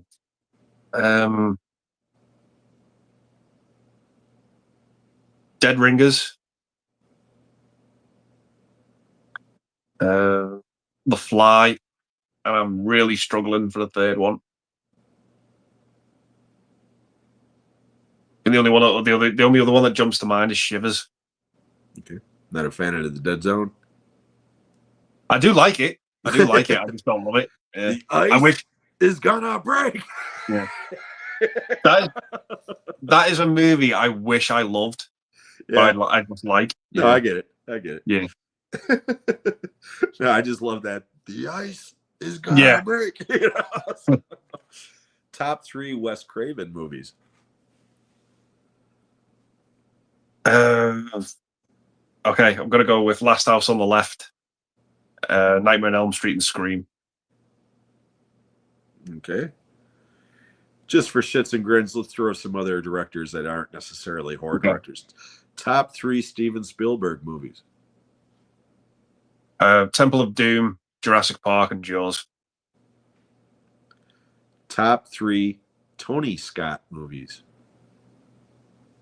True Romance. Top of the list. Yep. Enemy of the State. Oh man, I know there's a third. I know I'm really struggling for the third one. Oh, Tony Scott. Crimson Tide. I'll say Top Gun. Okay. I've had a new appreciation for that movie of late, so I'll say Top Gun. Yeah. Top 3 Martin Scorsese films. Goodfellas. The Wolf of Wall Street. I'll go with King of Comedy. And we're going to finish it with top 3 Christopher Nolan films. Even though I said it was overrated, I'll go with The Dark Knight. Oppenheimer, I think that might be my favorite. And yeah, let's go with Inception. I love Inception. That movie's great. All right, very good. Let's get back in the comments here real quickly because I see people are trying to give us lots of answers here. Doug? No, Doug. You mean Doug? No, Doug. That was on Ollie's show. Oh, my God. I did a stream with Ali on Monday. I swear to God, it's like a fever dream. It's 3.5 hours of just insanity. He tried to do he did a quiz, but he went to AI and asked them to prepare the quiz for him, and then he didn't proofread it. And he's asking these questions that make absolutely no fucking sense. And me, Pete, and Jody are just like, what the hell are you going on about, man? You know, I mean, and then at one point he wants a tiebreaker question. So he just goes, okay, here it is. Doug. And I'm like, what? Doug. No, Doug, not Doug. Doug. And it goes on for like 45 seconds. And it's like, and he just thinks it's the funniest thing ever. And everybody else watching, including the people on the panel, are like, Ollie, what the fuck are you talking about? So yeah. If you ever got 3 hours of your life that you don't want to get back, go over there and check that one out because it's totally interesting. What movie do you want to see most for the rest of the year? So is there anything still to come that you want to see more than anything? Yeah, there's a few. I'm actually really looking forward to that Roofman. Yeah, that opened this weekend here. I think it opened today in the States, yeah. I think we've got to wait a couple more weeks for it, but that Roofman, and that, I forget the name of it, but that one with Keanu Reeves, he plays like an angel. Oh, yeah. I forgot what it's called, but yeah, I know what you're talking about. Yeah, that looks like a lot of fun. They're two movies I'm excited for. Yeah. Black Phone 2. Yeah. I really enjoyed the first one, so I'm kind of looking forward to that one. I've heard good things about that one. And there was something else coming out towards Christmas, and now I don't remember what the hell it is. Certainly ain't fucking Avatar, because I can give less than a shit about Avatar or Wicked but no, there was something, and now I don't remember what it is. But yeah, most of the stuff that I want to see, I've already seen. I do want to see the one that you were talking about with Leo, Battle for Against Tomorrow or whatever. Oh yeah, that was a delightful film. Well, see, I don't like Paul Thomas Anderson by and large. I'm a huge fan of Boogie Nights. Okay, that's my favorite. Love Boogie Nights. Yeah, but to be honest, everything else I've seen from him, I haven't really liked. I mean, I've appreciated a couple of his movies, like There Will Be Blood. Daniel Day-Lewis is phenomenal in that movie, but to me, that movie's like watching paint dry. It's just boring as hell until that milkshake scene at the end, which is great. Magnolia, same thing. 3 hours of what the fuck. Weapons is a better version of that story as far as I'm concerned, with all the different people and how they, so, but I've heard good things about the new one, except for the MAGA crowd. They're all bitching saying that it's like, a leftist dream or some shit. I leave that shit at the door and I just go see a movie, Yeah, I mean, that it kind of bothered me that at the start. I was like, okay, yeah, this is a little on the nose. But after that, I was like, I've really got into it, really got into the film. That kind of just washed away. Yeah, most of that stuff doesn't bug me. It's a fucking movie. I mean, people were so up in arms all summer about Superman, and I think a lot of that was the Snyder crowd, trying to fuel the fire. But then a lot of them were like, it's woke this and woke that. And it's like, what the hell are you talking about? I mean, it's like, they're seeing, or even The Long Walk. Okay. You saw The Long Walk. Yep. There's one scene where the two main characters are talking, and this isn't spoiler or nothing. It's just a conversation they're having. The guy says, did you have a girlfriend? And he says, no, I had one, but I broke it off right before we started to do this because I figured just in case. And then he goes, what about you, Pete? Do you have a girlfriend? And he's like, no, Ray, I don't. And that's all he says. Okay. But suddenly now all these people are saying that it's pro-gay and it's pushing this gay agenda and shit. It's like, what are you talking about? I didn't see that. I went and saw that movie with my sister, my niece, and my niece's partner. Okay. Mm-hmm. My niece is gay. Okay. Her and her partner. Okay. But I even asked Nicole about it the next day. Because I started reading all this shit online. Yeah. And I was like, Nicole, did I miss something here? You know, I mean, being a straight guy, did I miss some agenda here? And she goes, no, when that scene happened, she says, yeah, me and Liv looked at each other and we kind of smiled a little bit, but it wasn't, she goes, the way that you interpreted it as it was just two friends talking, and it becomes more about brotherhood. She's like, that is totally valid as well. And I'm like, yeah, okay, that's the way I looked at that scene, but so everybody's trying to nitpick everything these days. It's clutching at straws, isn't it? It's just, I mean, weapons, okay? I loved weapons like you did, okay? If I had one complaint about weapons, and it's a small complaint, and I even mentioned it in my review, okay? There's a scene where, and again, it's not giving anything away. There's a scene where Josh Brolin is dreaming, and he's following his kid, and he comes to this house, and for a brief moment, you see this gigantic gun over the house with 217 on it, which is the time that they all disappeared. And then and then it kind of fades back into the clouds, okay? And the whole movie to me was an allegory about mass shootings in schools, okay, or something along those lines. To me, that giant gun was putting a hat on a hat, okay? But it wasn't enough to take me out of the movie, okay? It didn't upset me, and it didn't. I wasn't like, there goes Hollywood trying to push some agenda, No, I just thought it wasn't necessary. Yeah, I get it. But to me, it was like that sequence is a dream sequence. Now, anyone you speak to about a dream, you ask someone about a dream, that whatever they say is not going to make sense. It was a dream. That's why it didn't bother me. Okay. But again, at the same time, it was like it was just a hat on a hat. I mean, it wasn't necessary. Let's put it that way. Okay. Yeah. But again, that's the only complaint I've got about that. Oh, the only other complaint I should say is at the very end. And again, no spoilers. The ending happens, and then you get like this 15-second wrap up, and then boom, credits, and it's like, what? I've heard a lot of people say that, and I agree that the movie probably could have done with an extra 10-15 minutes just to wrap it up. Just to take a breath doing it instead of abruptly finishing. I want to see them trying to explain to everybody what the fuck just happened, It's I loved every second of it, but it just ended quite sharply. That movie's entertaining as hell. Like I said, I can't wait until Tuesday, because I'm getting it on Tuesday, day one. And it's just it's so good. It's so good.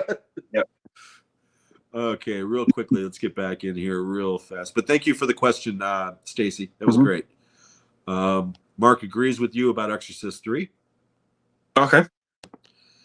He says, the most overrated horror for me is The Shining.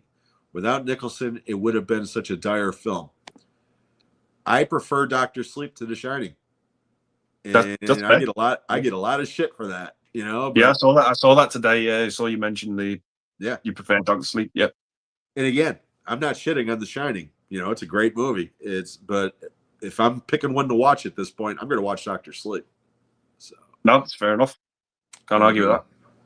Night of the Creeps is one of my favorite films. Yeah, Night of the Creeps is a lot of fun. Oh god, it's so fun. So fun. Andy is a good sport and a good answerer. I don't know if answerer is a real word or not, but we know what you mean. I'll take it. Thanks very much. Thank you. Dave Mark's a fan. The ice is gonna break. I keep on mentioning that, but that's actually probably Christopher Walken's most restrained performance ever. He plays a normal guy in that movie. He doesn't do his normal, talking about, none of that, That's why I love him. Yeah, me too. But yeah. Last House on the Left is my favorite Wes Craven movies. Yeah. I actually prefer the remake, believe it or not. No, I can't argue with it. I watched the uncut version because I think the uncut version came out over it. It was one of the Video Nasties. It was one of the bands. Yeah. There was a list of 39 movies. If you were caught with those movies on VHS tape, you could do time in jail Yeah. for having it. That was one of them, and it had a scene cut, and I watched it last year with the cut scene back in. Mhm. My stomach turned. I felt like I was watching a real murder. Yeah. It was horrific. That scene they put back in. It looked. I've got that version. Yeah, and I don't watch it very often. Yeah. It was. I've got to praise it for the time for the effects because they look real. Yeah, they look really good. Effective as hell. Yeah, it is. But it's not a good time. It's not the type of movie that No. Yeah. I mean, it's weird. I generally don't like remakes. Okay. But I said I prefer the remake of that one, and the same thing with Hills Have Eyes. I prefer the remake of Hills Have Eyes than I do the original Wes Craven film, and I own them both. Yeah. You know, I mean, I appreciate them, but it's neither one of them. Probably easier to. It's probably easier to digest the remake. Yeah, like it's an easier watch. Yeah, definitely. It doesn't feel like a snuff film. Yeah, you know, I mean, you watch the original Last House and you want to take a shower afterwards. Yeah, you know, yeah, seriously, you know, it's like it's pretty gnarly. Okay, here we go. Mark, for the Spielberg movies, he's got Duel, fantastic Jaws, film, and Schindler's List. Yep, those are great. Yeah. Adam says, is there any horror film that has surpassed John Carpenter's The Thing in terms of plot mysteries? Who sabotaged the blood and open ending, which would have been debated among fans? Oh yeah, people have been arguing about that ending since the day it came out. Yep. I've said it before, I'll say it again. Okay. The Thing, not only is it my favorite horror film ever, okay, it is. It's a movie that I never get bored with. I could watch it every day and never get bored with it. But you could take all the effects out of it, okay, all the horror elements out of it, and it would still be the best movie I've ever seen about paranoia, ever. Because that movie is just perfect as far as paranoia goes. Who's infected, who's not infected, who did this, who did that. And it's just the performances and the screenplay and the direction alone work so well that it's like you don't need all the extra shit. The extra shit's just makes the cake taste better. You know? Yeah. I agree. For me, that's the two films I always say, the two best films to ever sort of capture paranoia are The Thing and A Simple Plan. Yeah. They just knock it out of the park when it comes to paranoia. Yep. You just so unsettled as you go along with both those movies. They nail it. They nail it. Yeah. And again, The Thing, you know, I've heard so many people through the years, you know, well, so-and-so said this. So it's like, no, so-and-so is pulling shit out of their ass just like everybody else. You know, I mean, the guy who wrote the goddamn thing, even he said that he meant it to be open-ended, that it was open to interpretation. You could pick whatever you want, and that's what happened, you know? And I've always been of the opinion that they're both human at the end, and they both die. And that's how the movie ends. They both just die, you know? But whatever. Yeah. But now they're saying, well, you can't see Keith David's breath. Yeah, because he's sitting right next to the fire, asshole. Yeah. It's just one of those open-ended endings, and I love it for it. You know, it's up for interpretation. Yep. But awesome.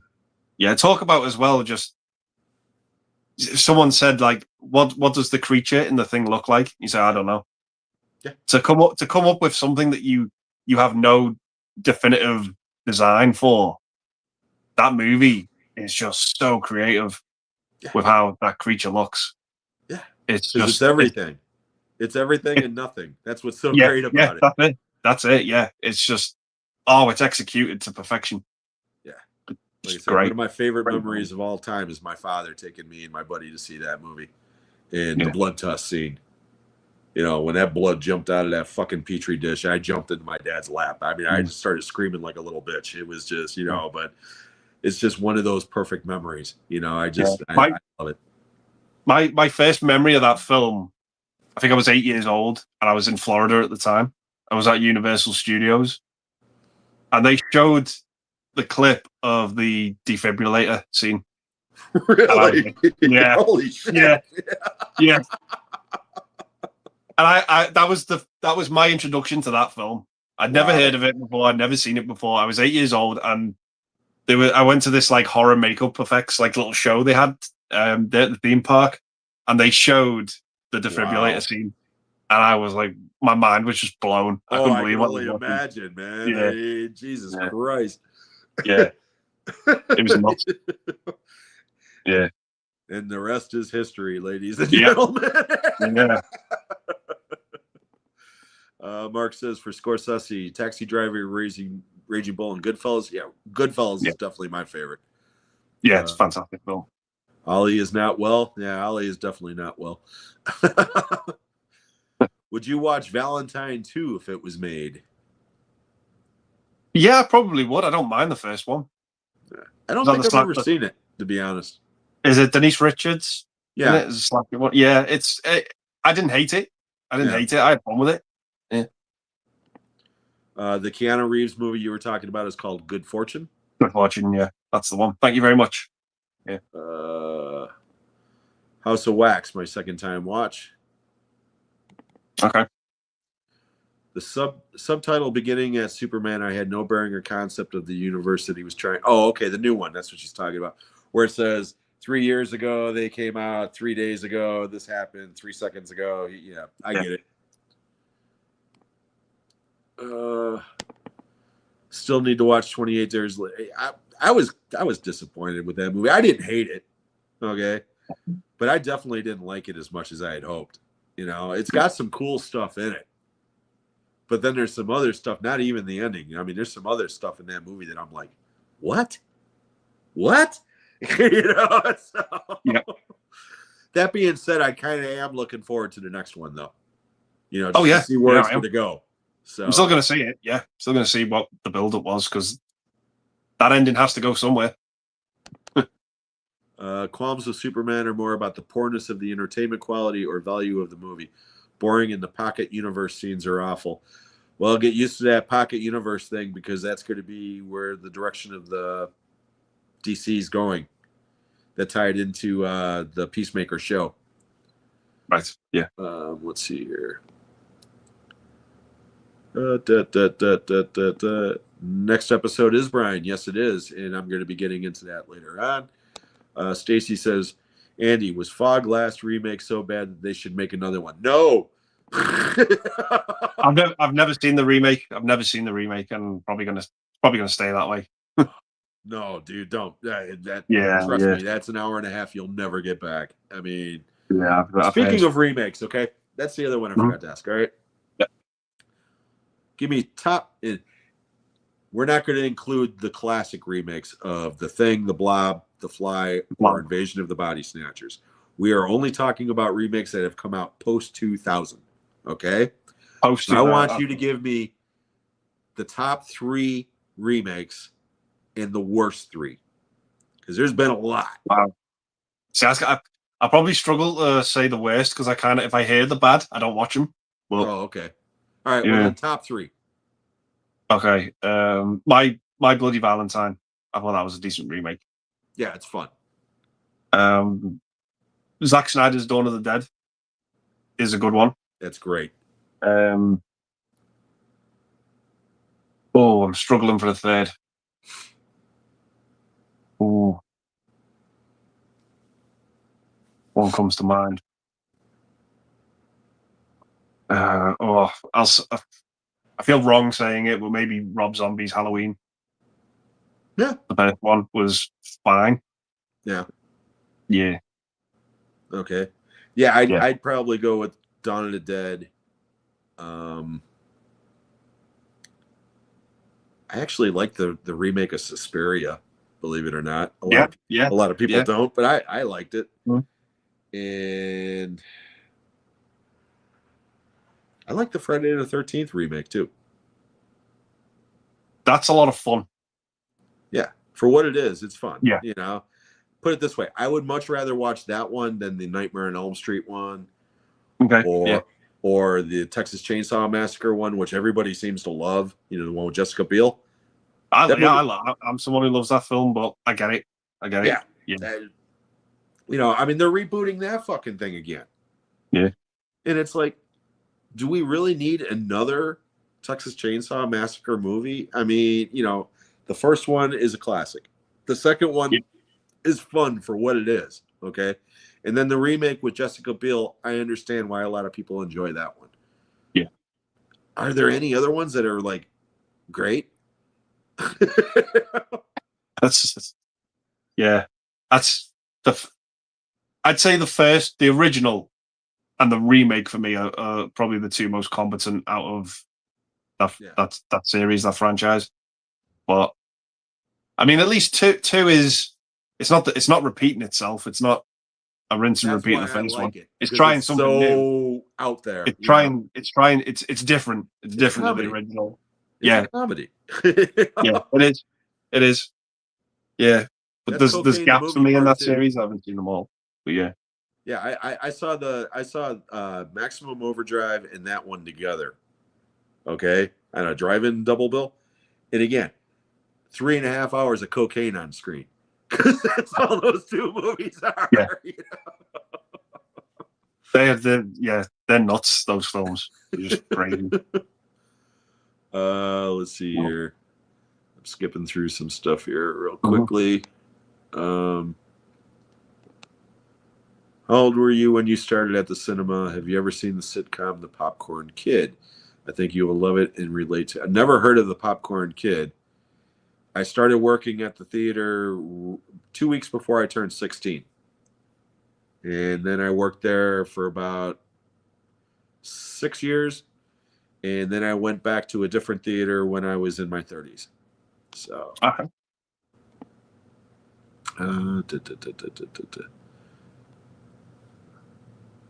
Well, now Sarah's just rattling off all these movies that she's seen this year. Oh, here we go. Andy, is the Curse of Frankenstein Collector's Edition of interest to you? I saw the 4K restoration in the cinema. It's epic. I saw that video that you were talking about, Alan, and it sounded like it was really good. Is that something that you'd be interested in? I do have that on pre-order. It should be arriving here on Monday. It's a big 4K set from Hammer Films. Yes, Frankenstein. So I've never seen it before. It's a blind buy for me, but I've enjoyed some of the Hammer stuff I've seen so far, and I think this is one of the better. It's pretty great. It's pretty great. So I'm looking forward to it. Yeah, definitely.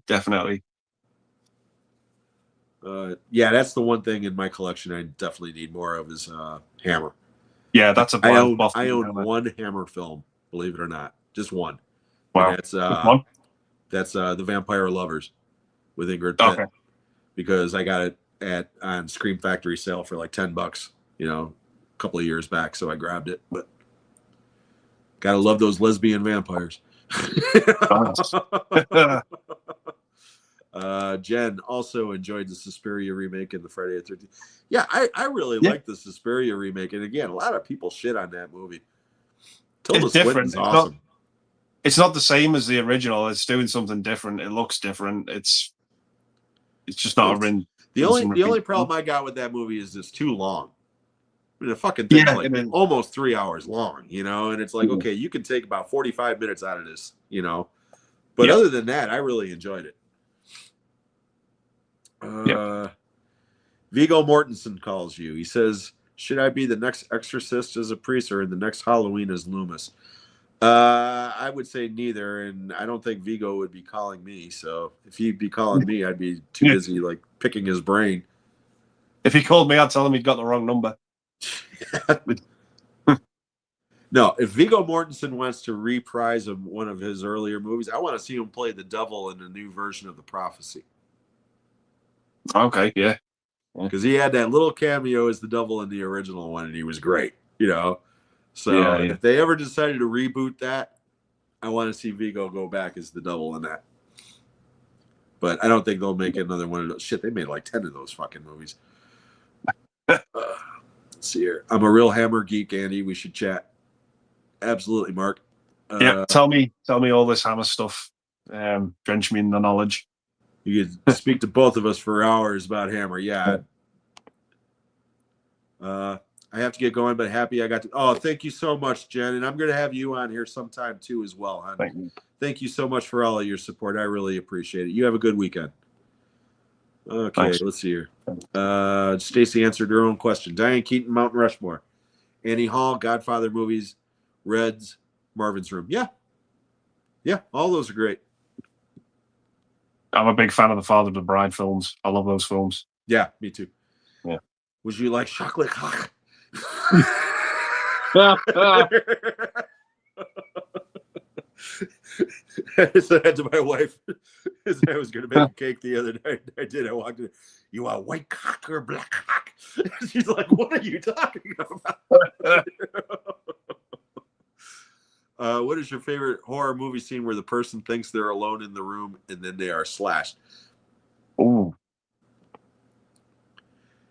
Hey, where's the goddamn corkscrew?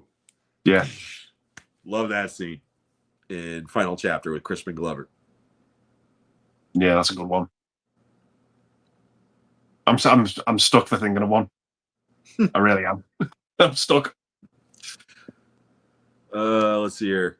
Curse of Frankenstein was the first horror film made in glorious color. Yeah, it's a great movie. Oh, I'm looking forward to it.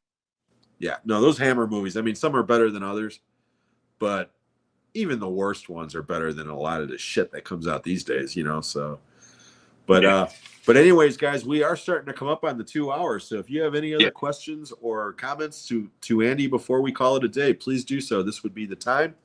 And normally, I always give the guests plenty of time to shout out what they got coming up on the channel. But I know that you are currently on a hiatus, as far as I know. So do you have anything in the pipeline at all? At the minute, no. Okay. No, I'm open for hire for live streams if people want to get in touch and say like, oh, but want to come on, but I've got no problem with that. But as for making content on my own channel right now, it's there's nothing coming anytime soon. Okay, well, fair enough. Yeah. But I do encourage everyone to still go over to Andy's channel because he has a lot of great content on there that you can check out. Yeah, there's a lot of stuff. Yeah, you can. So by all means, go over there and things change. You know, we talked a little bit briefly before the show started, and you said, hey, you might get the itch a little bit further down the road and go and try to, fire it up again. So by all means, I cannot stress enough to everybody in the audience, go over to Andy's page at Forgotten Worlds Movies and give him a subscribe and show him some love. And Andy, like I said, hopefully you can get back on the stream with Ali, reach out to him, let him know. Cause again, it's always so much fun to have you on the streams and the bullshit with you, buddy. We've had some great interactions on there. We make each other laugh, and Ollie's a great guy. He's got a good thing going there. Yeah, with his channel and his stream. So but no, thanks very much for the kind words, Jim. No. When the time's right, I'll come back. I'll come back when the time's right. Yeah, absolutely.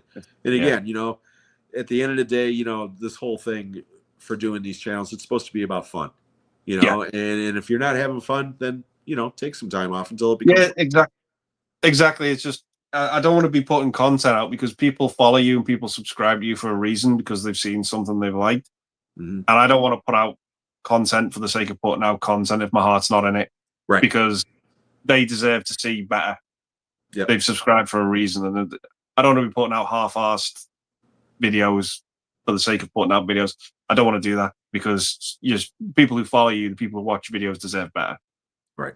And but for me, it's not the right time, but it will be. The right time will come. Awesome.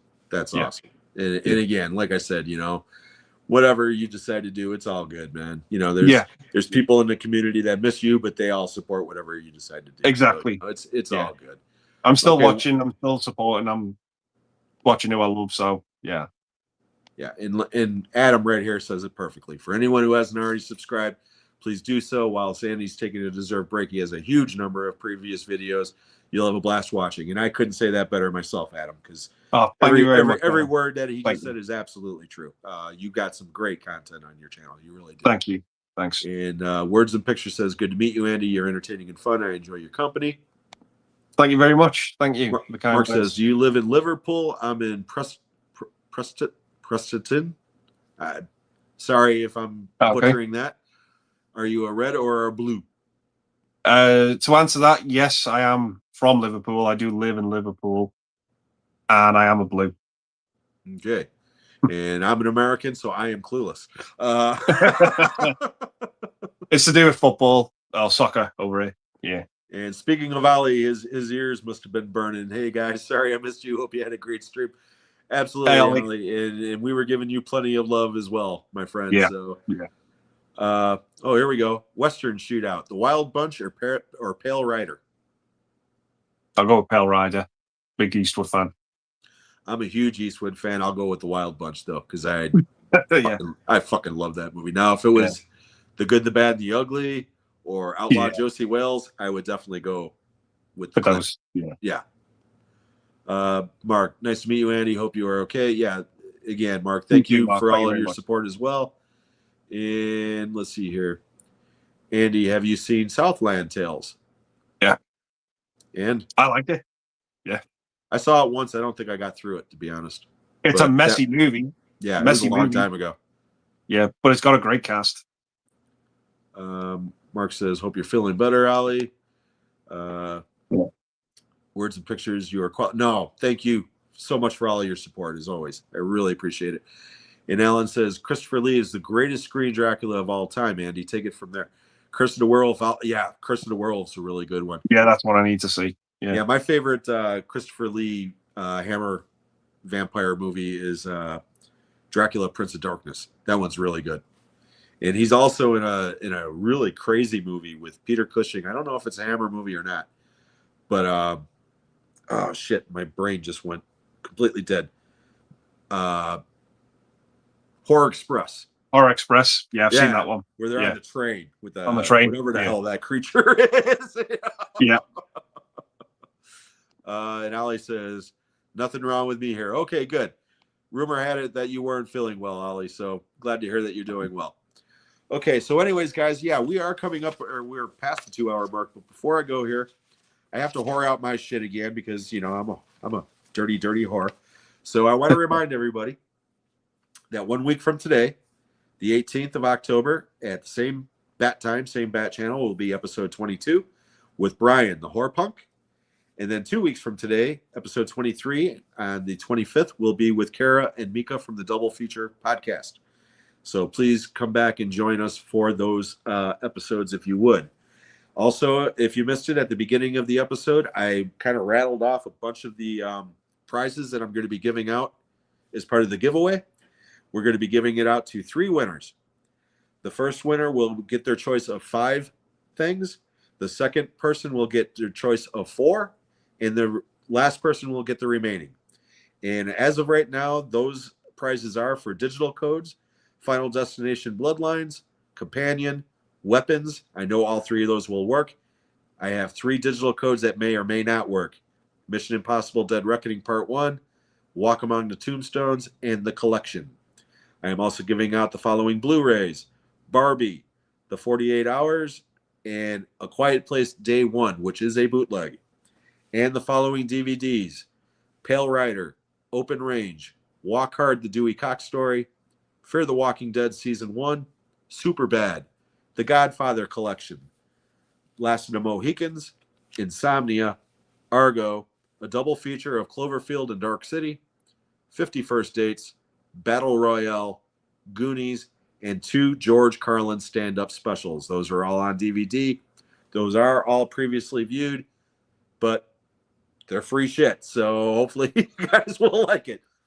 I'm going to be dropping a video on Monday with all of the actual rules and how to apply and blah, blah, blah, blah, blah. Normally, I would say that it is only open to people in North America. However, if you are overseas and you have a region-free player and you are interested, by all means, you can enter as well. Okay, I don't have a problem with that.